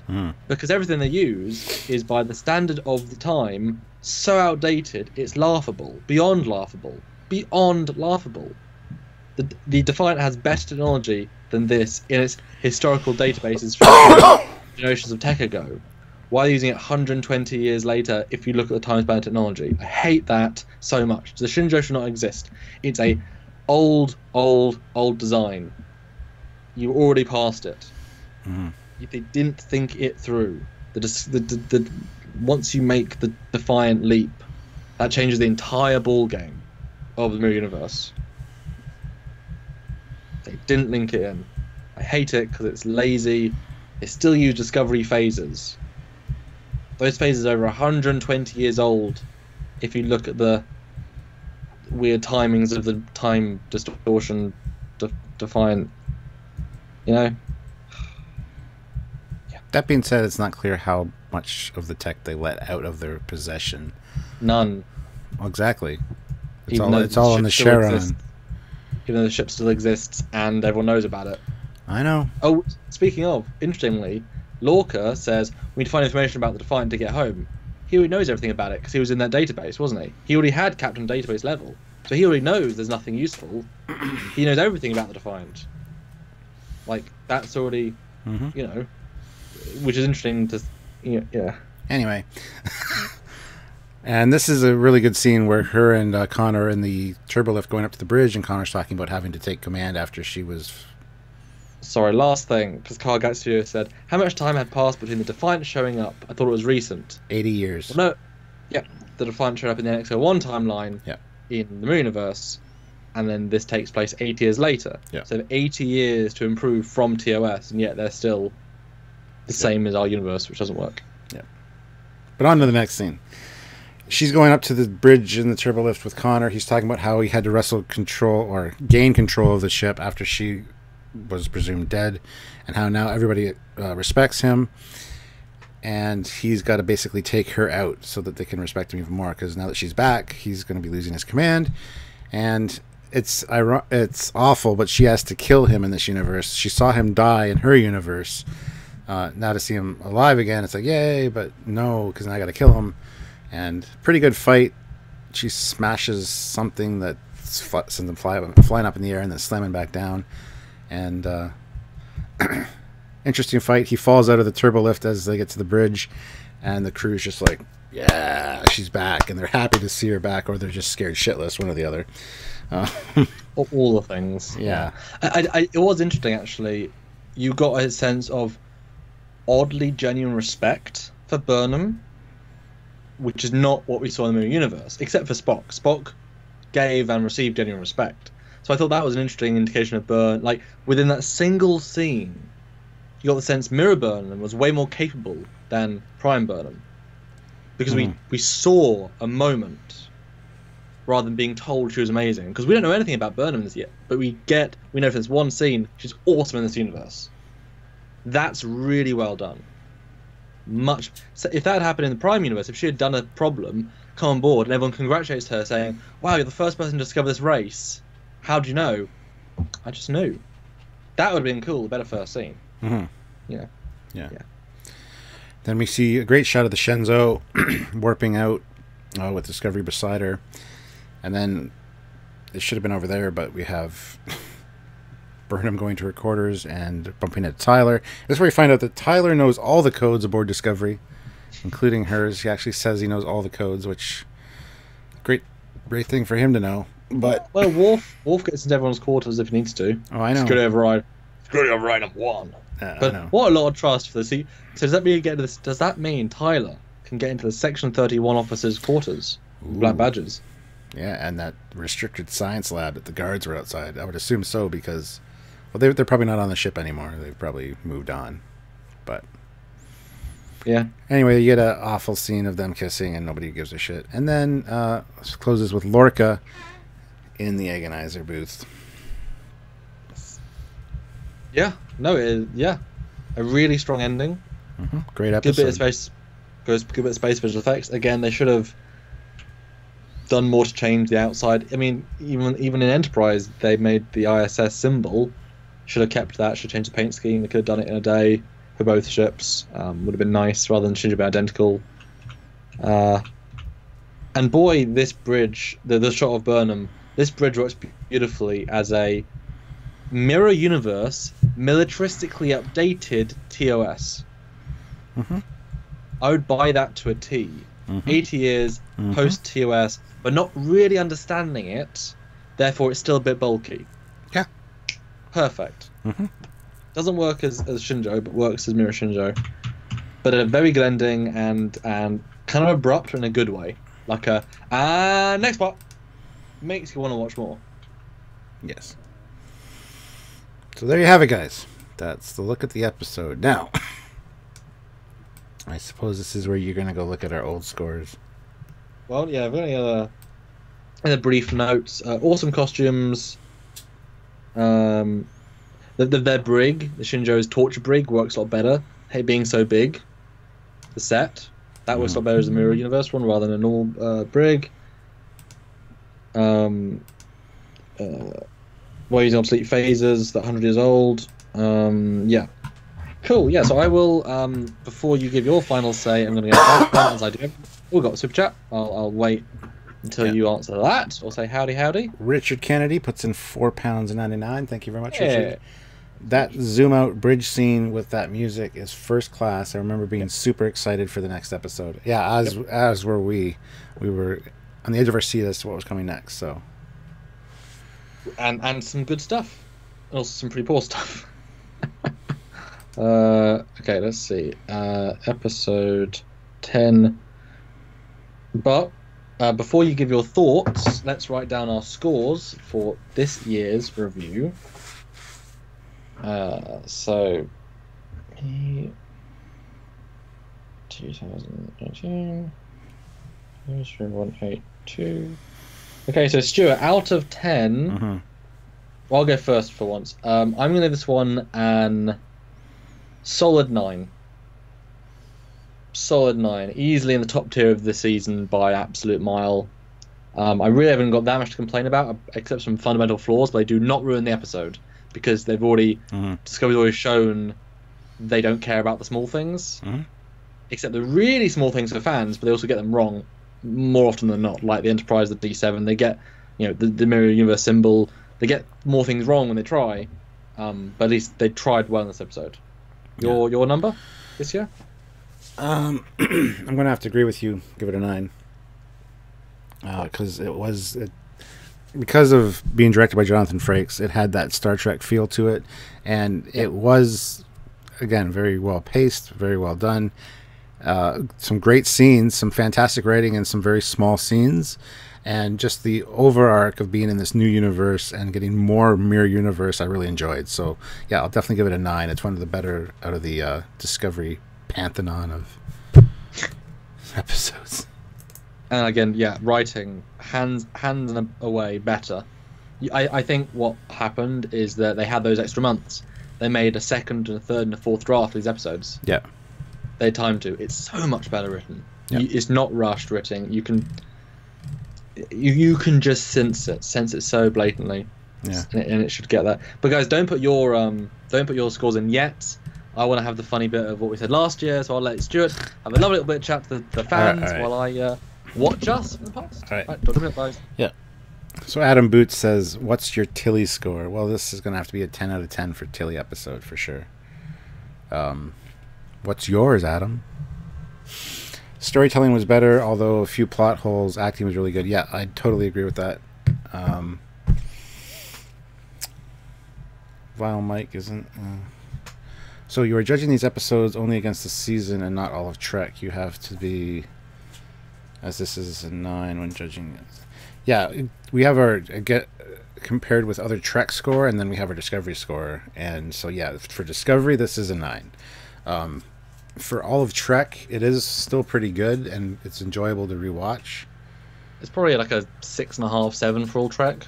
Pretty solid. I'd give it a 7.5, maybe an 8. Because I really enjoyed this episode. There's a lot of things I liked about it. So, but when you look in the grander Trek, it falls down even more because it breaks multiple canon levels. Yeah. Whereas in its own Discovery broken canon, it works better. Yeah. So yeah. Yes. The X-Men series is phenomenal. Some is, but bad scripts doesn't. See, they're all fantastic actors, but they don't always have a chance to shine. They do all have their own scenes, in particular, that they really do. It works well. The writing's good, the directing's good, and the acting is therefore perfect. But it's not consistent across the board. So inconsistent. That's what the big thing is. An inconsistent series. Yeah. Anyway, don't give scores yet, guys. Sorry. Go back. So. In the Mirror universe, I've always wondered how they have more than 1,000 people, none past the age of 12. They all stab each other in the back for position. I wondered the same thing. Everybody seems to be in roughly the same position, where if you have to advance through the ranks, there's not necessarily going to be the same people in the same positions, or the same people that like design the Constitution class. So the Constitution wouldn't be exactly the same in the Mirror universe as it.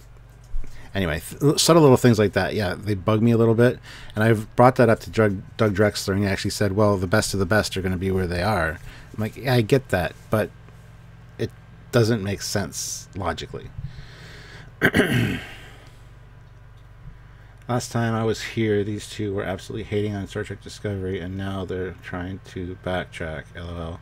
Let's face it, Discovery is the best Star Trek show ever. Well, Hidden Palm, you obviously haven't been paying attention, because we say the good and the bad in each episode, and we don't ever just hate on Discovery. We always point out the good in each episode as well, because each episode does have its good. So sorry, but you're wrong. Now we're not backpedaling.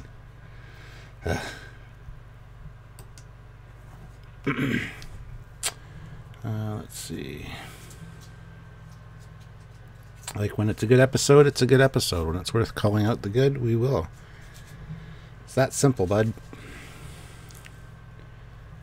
I think Frakes does well with the scripts they're using. You could argue the script is usually the issue in what he has directed. Yeah, generally the script is the issue overall with anything like that. So, rule number 1, don't kill anyone if it doesn't gain you anything. True. Definitely bad writing. The fact that there is a gay black character, and even I am uninterested in him, tells you a lot. I thought Hugh was awesome. I really enjoyed Hugh's character. But that's why I was shocked the first time I saw this episode, when that scene played out where he got his neck broken. I was utterly shocked. Bad network connection keeps striking. It says the stream is in good health. You mean on Skype? Yeah, that happens all the time. It doesn't affect our Skype quality at all. So I can only give it a 6.5. I hope this show will get better in the new season. Hope it will too. That's the hope. After rewatching the series, I found it wanting, but I have hope for season 2. I'm actually enjoying it more the second time around, to be honest. Kind of taking off my critical brain and just enjoying it for what it is. If I don't have to take notes, I can actually just watch it. I really do find it enjoyable, and I understand why people are on board with Discovery if you're just enjoying it for a piece of entertainment.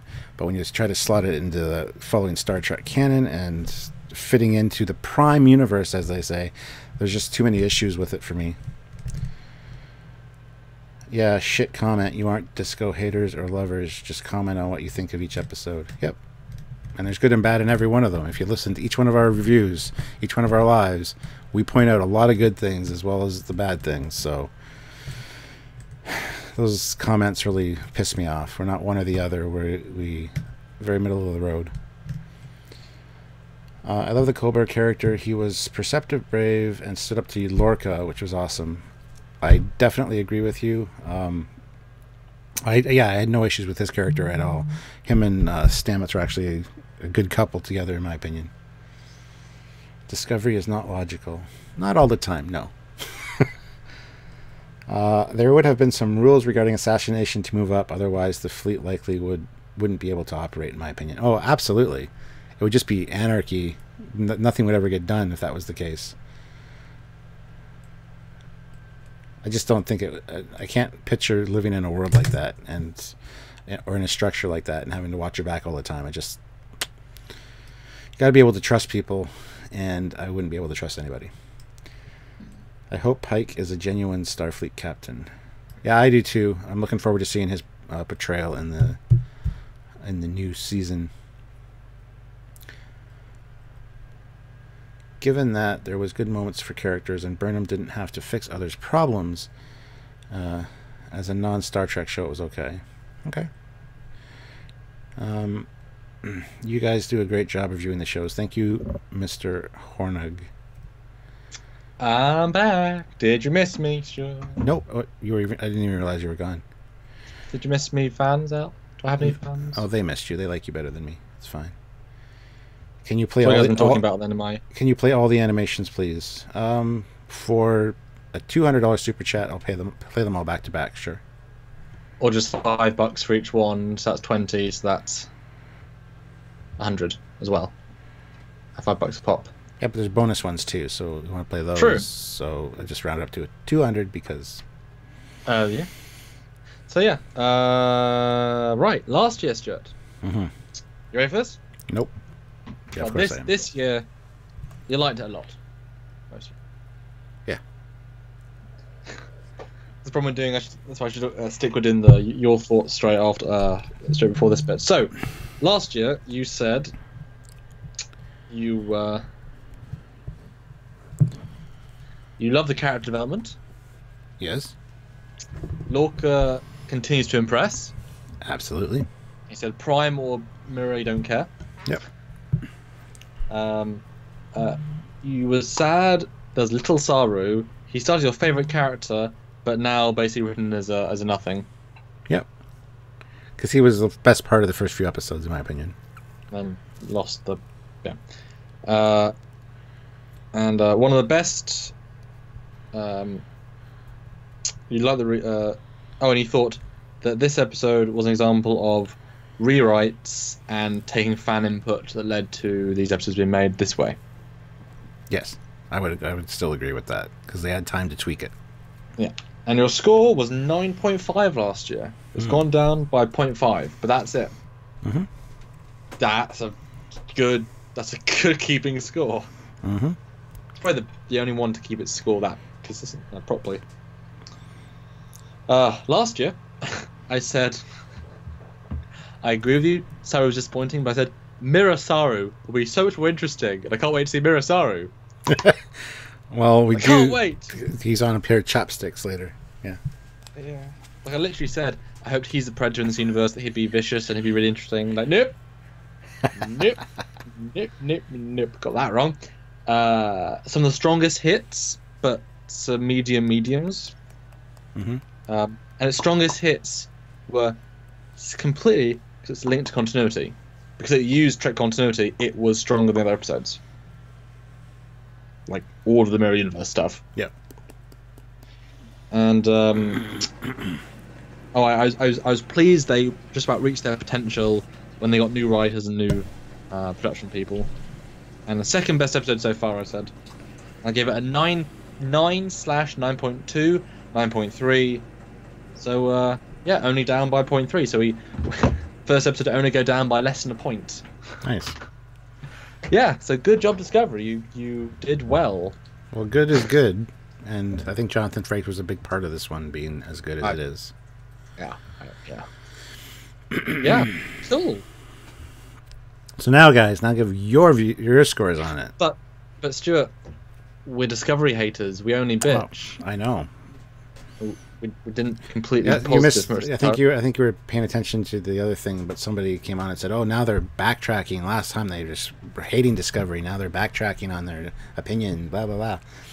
Well, you're entitled to your opinion, but you're wrong because you obviously don't pay attention. You only hear what you want to hear. And yeah, that's funny. Yeah, I can only hear that so many times in my life, and I hear it or I see it in comments all the time. It just gets a little aggravating. We're gonna piss both people off because we're positive this time, but deserved. Deserve it, you get points. Mm-hmm. It really is that pretty simple. Yeah. And well done them for doing it. Yeah, so people, so this is the time to let us know what you think in the comments below. And if you want to give it a score out of the Discovery score, out of the season of the 13, and also then out of the Trek general score, I think we both give it 7-ish for Trek, 9 for Discovery, which is again pretty great. Yep. It's a lot of Voyager episodes, a lot of DS9 are average, and give them average. Doesn't matter if they're good Trek or bad Trek, they're average. And this is better than average, for sure. Trek score 8, Disco score 9, Tilly score 10. Tilly was great, yeah. I give this episode a 9.975. The fastest score in the history of... 7 out of 10, good acting. and Killy, but lots of holes. 8. They're just fundamental holes then. Yeah. Yeah. 7 out of 10. See, that's the thing. If we go back and watch the other series as well, there's lots of holes in each episode. Not as many generally because it's episodic. They kind of tidy things up pretty nicely, but there's still issues with all of them. Well, and also they're normally simpler storytelling. Yeah. We haven't got as many of those things, and also all of them base their continuity on the Star Trek continuity. Therefore, you start the ground running of this works. That kind of helps. Even TOS was interesting to itself. 13 out of 20. I agree with you guys, though. I'm hoping Season 2 does way better. Yeah, so are we. We were hoping Season 2 definitely fixes some issues. 5 out of 10. Discovery is nothing special. Well, I would watch this one on a random day, because the movie universe stuff is so rich. It actually adds. I know I said that last time. It actually adds to the universe, whereas normally Discovery lessens the universe. This one. There's a poor network connection. I had to knock it out of the way. Yeah, and you push. Even though Skype is beautiful and. That's interesting. Car Galaxy, lots of holes in Enterprise too. Been watching that. Didn't notice them the first time watched. I think that's probably key. But again, that show's not that well scripted. It's very vanilla. It doesn't have that good a writing. That also doesn't help. Yeah. And obviously, the prequel nature is tricky. Why prequels are tricky. Quit being over-emotional whiners. If you didn't have any sci-fi to watch, you'd be stuck with Fox and CNN. I'd rather avoid the real universe and live in any sci-fi stream. Yeah, I totally agree. I never watch the news for that very reason. Yeah. I know some people that live on the news, but it is depressing. It's super depressing. Especially when you suffer from depression and anxiety as it is. Last thing you need to do is watch the news every goddamn day. Yeah, it's like you want to help people, but we can't in the same way. But we've just got to live our own lives and do the best we can in our own world. Yeah. I mean, I try and help people. I mean, just doing this show has had the side effect of people have said, I was hospitalized and I watched you while I was recovering and you helped. It's like, oh wow, really? Yeah, exactly. I've heard literally 2 dozen of that exact story, which is amazing. Yeah. I don't know. Biker Mace from Mars for the win. Dun dun dun. Trek Gamer gives Tilly score 2 out of 10, Discovery score 7 out of 10, and Trek score 4 out of 10. Okay. Brexit. I have many DVDs and Blu-rays to fall back on. Also anime, lots of anime. Yeah. So, there you have it, guys. That's our look at Despite Yourself, episode 10 of Discovery, the first of the Mirror Universe in this show.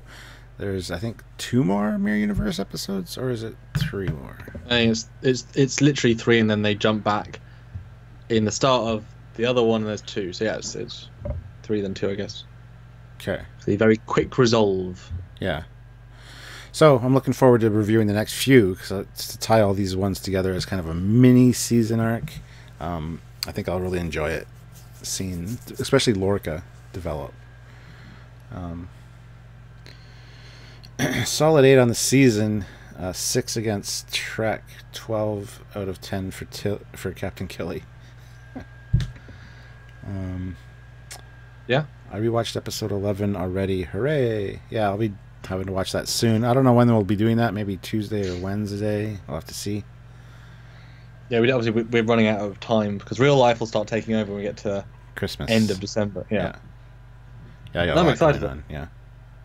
So probably 2 this week, and then you guys will miss us over the Christmas break, I'm sure. No, they won't. I'll still be trying to do lives during the Christmas break. But mirror, mirror on the wall, who's the next emperor to fall? I love that, T-Berg. That's awesome. Yeah. Over 100 watching. Yeah, we got up to 119 at one point, I think. Yeah. So that's awesome. Thank you guys for watching. We appreciate all the support and help. So it's a great chat as well. You guys are staying civil and having good little conversations, but also responding to us. Yeah. No, this was a nice watch. It's funny. I wasn't as excited this time around because I knew it was happening. This episode does rely on its anticipation factor, I think.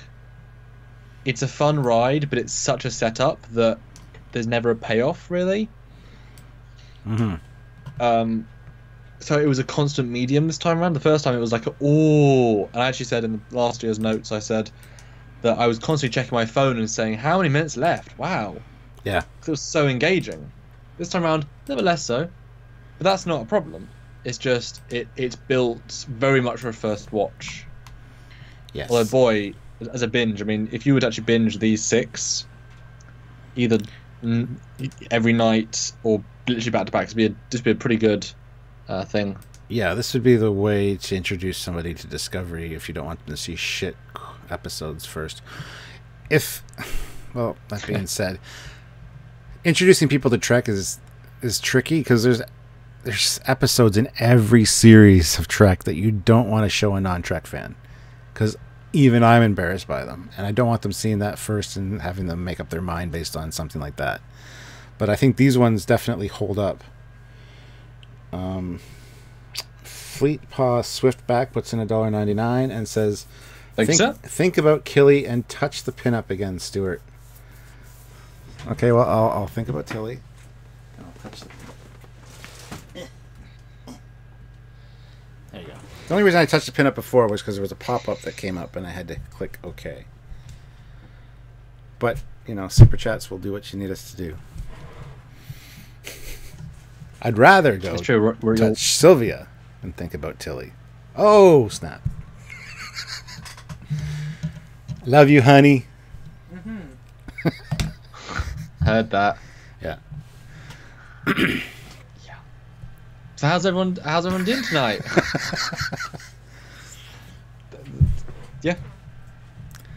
A Day in Sickbay is a must-see. I'd agree. That's a good episode. Well, it's one of the weird things. Like, if I don't know if fans would want to watch, you know, a daily review live stream, a different episode each day. Because I mean, if you do that for a lot of days, well, 600 and something days. 18. I don't know if you. I gotta play Animation 18. So. Oh, yeah. I don't know if you'd want to, as fans, because I mean, I enjoyed. I think I enjoyed Trek when I want to enjoy it. If that makes sense. I would. There's very few times I'd choose to watch Enterprise. But I also don't like watching things too many times. So I know I have a good memory for stuff. Whereas I have watched Intimate Darkly probably more than any Trek episode, because it's just pure quality, and you just rewatch it again and again and again. Parallels I also enjoy as a rewatch episode because I just really like it. Hold that thought for a second. Richard Kennedy puts in £1.99. Thank you, Richard. You generally wouldn't introduce Trek season 1 of someone to Trek with season 1 of TNG. Oh. Yeah, a few episodes maybe. I would just start TOS season 1. Season 1 TOS is really good. Once you get them hooked on season 1, you show them the other 2 seasons. Then they already like Trek. You show them TNG. Then by season 2 they like the characters, and by season 3 they're hooked. Again for a second show, you just literally chronological order. That really is, because TOS is a very, very good show. It's very well written. Not all of it, but that would be silly. Mm-hmm. Yeah. Yeah, do a vote once a month for a live stream subject. Sure. Yeah. We'd like to. Yeah, because we want to talk about more than just Discovery, but we've had to catch up with these reviews to lead into season 2. So then we're going to be talking about season 2. So it's going to feel like Discovery overload for a while. And we apologize for that. We're going to try to throw in 1 or 2 lives that are not focusing on Discovery, because not everybody enjoys it or wants to watch that content. And they'll be refreshing for us. Yes. Yeah. Yeah. What episodes, if you could pick, it's a general question for you then, Stuart, of the 5 shows, and include Discovery, I guess, what would be 2 from each that you would just put on because you specifically could watch again and again and again? For me, it's a lot more specific, but for you, if you actually had 2 from entire each catalog, series? Yeah. I should have the entire catalog. Yes. I can do it. It'll be to you before Christmas, I'm sure, probably. Right, sure. All right. So, really, for 2 from each one. Ooh. Well, TOS would have to be like Balance of Terror or Doomsday Machine and the Enterprise Incident. Love those ones. Yep. TNG, Drumhead, Measure of a Man, something like that. Not so, okay. Not so, ship-centric episodes, but some really excellent writing and just, that's tough to pick 2 from 7 seasons though. The ones you could put on it any day of the week and enjoy. Okay, yesterday's Enterprise then. Which is ship-centric, which is nice. And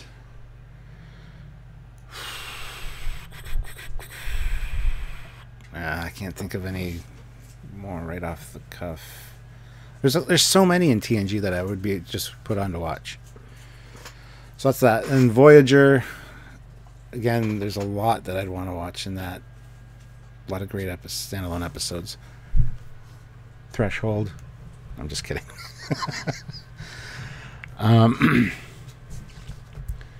Cause and effect for TNG, absolutely. I agree with that. Yeah, that's a definitive one. And Relics, yes. See, Relics doesn't quite hit the nail on the head for me in terms of actual episode, so I wouldn't just put that on for the sake of it. It's close. I would, though, because it speaks to me very much, so. Yeah. I love them all. I can't pick. I totally agree. I hate when people ask me, what are your favorite 5 episodes? Or well, that's why I didn't say that. I said, what would you put on you could always enjoy? It's like I wouldn't put on Guardian Sitting Edge of Forever. I wouldn't put it on almost ever just to enjoy. I wouldn't either. I would to show people. I would to reanalyze, to dissect it, but I wouldn't just for the sake of it. To show somebody the top 10 episodes of all Star Trek, that would be in there for sure. Yeah. As a case study. Yes. Yeah, I think Doomsday is definitely a good one. I think those 2 you said, Enterprise Instant, maybe not. I think that is too linear for me to enjoy in the same way. Doomsday, I don't know.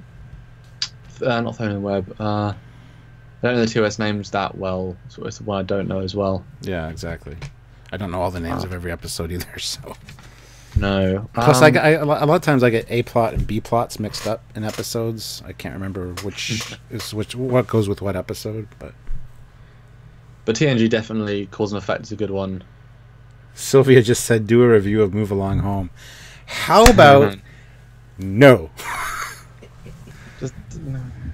What were they thinking? Seriously, it's quirky and weird. I think that's.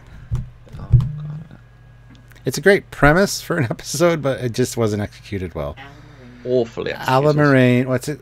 Alamarine, 1, count to 3. Count 3 more. Alamarine, if you can shoot yourself. Alamarine, come with me. To the head. Alamarine. Yeah. Joseph puts in €2. Make a poll on Facebook and review those. Yeah. Could do. Yeah, when we have time and we're not doing Discovery-related stuff, we will definitely be asking for suggestions for lives. Because, I would love to just talk about a specific topic on a live and just interact with you guys, and that'd be great. Yeah, we need to work out what our work-life balance is, honestly, for 2019, because we're not there yet, and boy, is it going to be a interesting journey. Because I do feel obligated to do this, to relay quality content that looks at stuff that's relevant in a timely manner. I feel obligation because we get questions all the time. It's a nice thing, but it's going to take over my life, obviously. Again, we want Sylvia on camera, says Xavier Gamer. Yeah, you should do another live with her. I'll do another live with her soon. Won't I? What we should do? You'll join me for a live soon? Yeah, but when I have clothes on? Well, I have clothes on. They're just pajamas. Anyway, what were you going to say? We should pajamas. We should do a live with 4 people, you said? What? Well, yeah, because we've each got 2 cameras. True. We could do one with Dad and me and you and Sylvia. It's a 4-person's box with 4 cameras. And it'd be call it the round table. Yeah. Yeah. With a very diverse set of skill sets of knowledge of Trek. Very diverse, actually. Yeah. Voyager, I've always liked the one, the split in time one, where Voyager gets split and all different levels have different characters. I've always enjoyed watching that. Yeah. And Year of Hell. I like saving Year of Hell because there's so many good bits that I don't remember as well, but there's also some dull bits. I agree, but it's almost not it's when I want to sit down and watch properly. Just to put on one. I've always liked the Relativity. I just think it's fun. I love the future tech. I love the future time speak. For me, it's always been fun. I mean, I like that sort of stuff. Enterprise, obviously, Intermirror, hands down. I've also always liked, as well. I think one of my top like 20 Trek episodes is the one where Degra is in the shuttle with Scott Bakula with Archer. Like, in terms of bottle show, it's a bottle show within a bottle show. And it's so well textually written. Yeah. Brilliant. And Sylvia puts in there, take me out to the Hollow Suite. Take me out to the Hollow Suite. That's a great episode because it's a you can take your mind off your daily troubles and even Star Trek troubles for that episode and just enjoy the characters. Yeah. It's also a better romp than the Bashir, Julia and Bashir spy. They've never quite worked for me. Whereas the other one is just like spot on, pitch perfect. I do also like the one with old Jake. Oh yes, yeah, where he's waiting for his father, and then later his father just takes off to be with the prophets and leaves his unborn baby and his pregnant wife and his son that would have waited his lifetime for him. He just says, "Screw y'all, I'm leaving." Yeah, that pisses me off a little bit. It was your destiny. Yeah. Definitely for Deep Space Nine, and the Pale Moonlight's got to be one of my. I can watch that anytime. I love that episode so much. It's a little heavy. It's a little bit. Yeah. Whereas I kind of like the cheekiness. You like the fluffy ones? No, not fluffy. Just a certain vibe, just rewatchability for me. Whereas that, it's too heavy. Which will need to watch it. For some reason, I seem to gravitate towards the first Sloan episode, where you see the Void, you see the Polarathon, you see the Romulan. It's so different as an episode. I love the feel of that. That actually, one of my favorite episodes of Deep Space Nine is the one where Sloan dies and they're in his brain as he's dying. Yeah. That is such an excellent concept, and it was so well done. I really enjoyed that episode. It's scary as hell to think about that being in somebody's head as they die, and then as you as the person that's dying, knowing they're there and interacting with them, but you're losing the ability to do things. It's a fantastic episode. It's a very leveled episode, literally and figuratively. See, this would be a good live chat, just talking about our favorite episodes, just off the cuff like this. Well, they're not even favorite. They're just very special, memorable, and I think Raj Luthra is going to get a shout out. Message in a Bottle. Yes, I can watch Message in a Bottle any goddamn day of the week. Because it's a really top tier Trek episode for me. Message in a Bottle, Prometheus, Andy Dick, the scripting. It should cut out the entire Doctor subplot on Voyager with Tom and Harry. I literally fast forward that every single time. It's not a strong subplot because it does not go anywhere. A little bit funny, but it doesn't go anywhere. Whereas they should have been like an Intermirror, where it's all in the Alpha Quadrant. I mean, confident enough to have more story. Learn about the Romulan Commander, learn about the war. You could have had some real interesting stuff with that, or even just give Andy Dick some scenes by himself, talking to the ship's computer, which is Magell. How would a brand new, baby fresh EMH talk to her? Yeah, and as you're speaking, there's another great idea for an episode, for a live episode, talking about the worst episodes of Trek. And how we would make them one of the best episodes of Trek by just making subtle changes or script changes like you just tend to do. Yeah. That would be a fun episode. That would be fun because that would be very doable in probably 97% of the cases. There's probably a few that are like, Yeah. There's very few episodes where they're pitch perfect. Even in Intermirror, I would actively edit some bits out, and I would really choose to focus on some of the different things if I could, make it again. You should do some fan edits. You have the ability to do fan editing. I know. I was thinking the other day, I really want to do a HD Voyager episode, like take an episode with just some good stuff, take the bones of the visual effects that were there, remake them with a bit more dynamic movement, and then put in place of some other scenes, the CGI in between. I have no idea what I was watching, and it was a good scene, and it cuts to just a generic zoom in on Voyager model shot. It's not even properly framed. It's like, why can't you just do I just wanted instantly to put a new shot there. Yeah, exactly. It's weird, but I think it's actually a message in a bottle. Actually, I think I was trying to find clips of Define for Define, and obviously I'm in unique position to do that. But I need funding to be able to spend the time. It's one of those weird Patreon, guys, or anything in the description. We got sponsors, we got links you can click. Save yourself some money, do some things, help us out. Super chats are always great. We're going to be closing out in a few minutes because it's almost 2 hours. We like to keep these around 2 hours.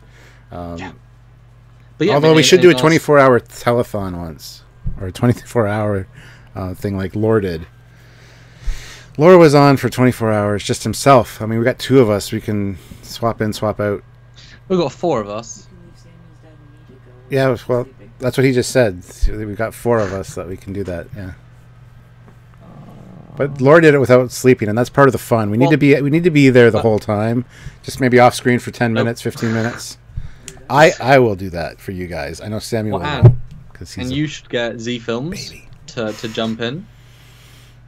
We have enough guests. We have enough people that would come in and help out for sure. Absolutely. Rob Burnett, have Rob Burnett join us again. He joined us for our anniversary one. He's always interesting to listen to. So, and plus, we have people in different time zones. So it would all work out very well.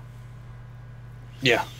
Oh, Voyage Pathfinder. Yeah, I love the Reg Barkley episode where he's trying to all on Earth. That's a good episode. That's a good Dwight Schultz. Is that his name? I think.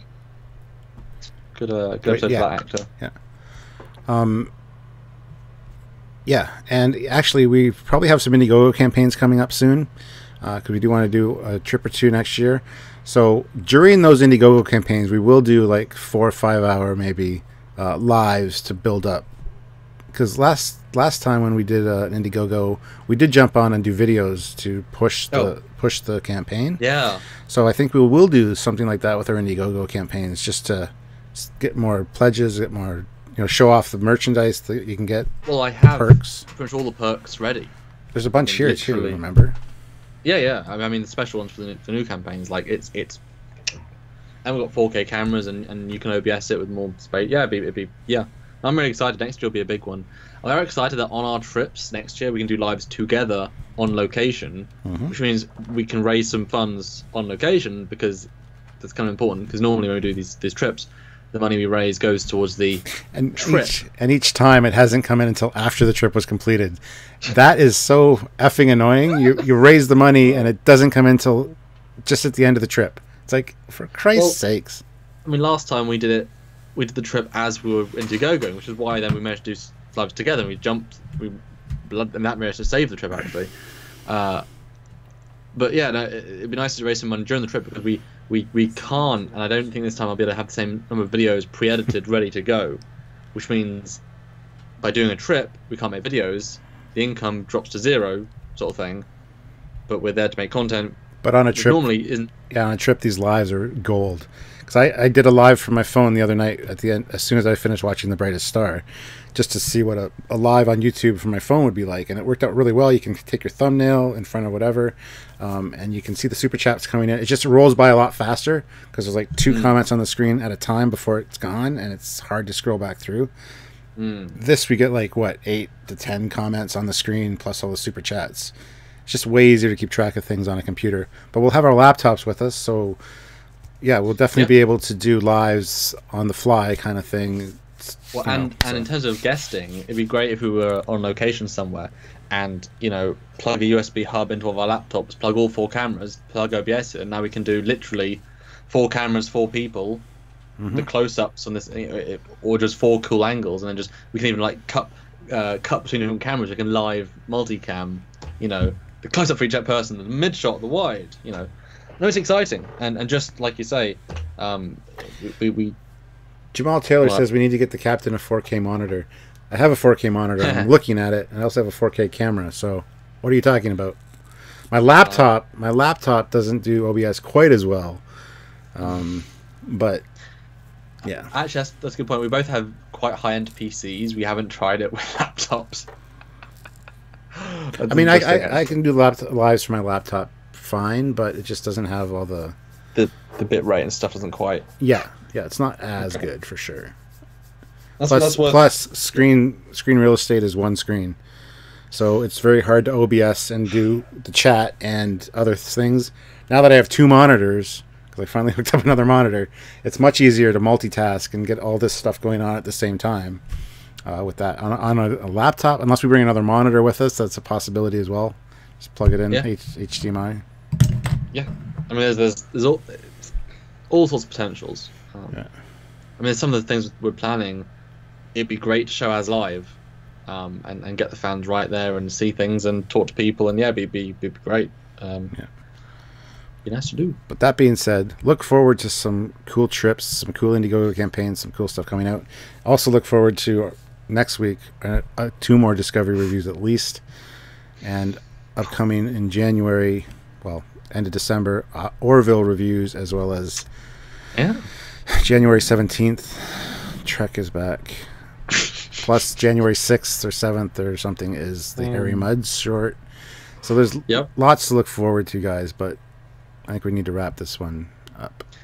But last hey, we can wrap it up. I've been wrapping all day, so we can wrap this review up. So, oh, you're gonna say something?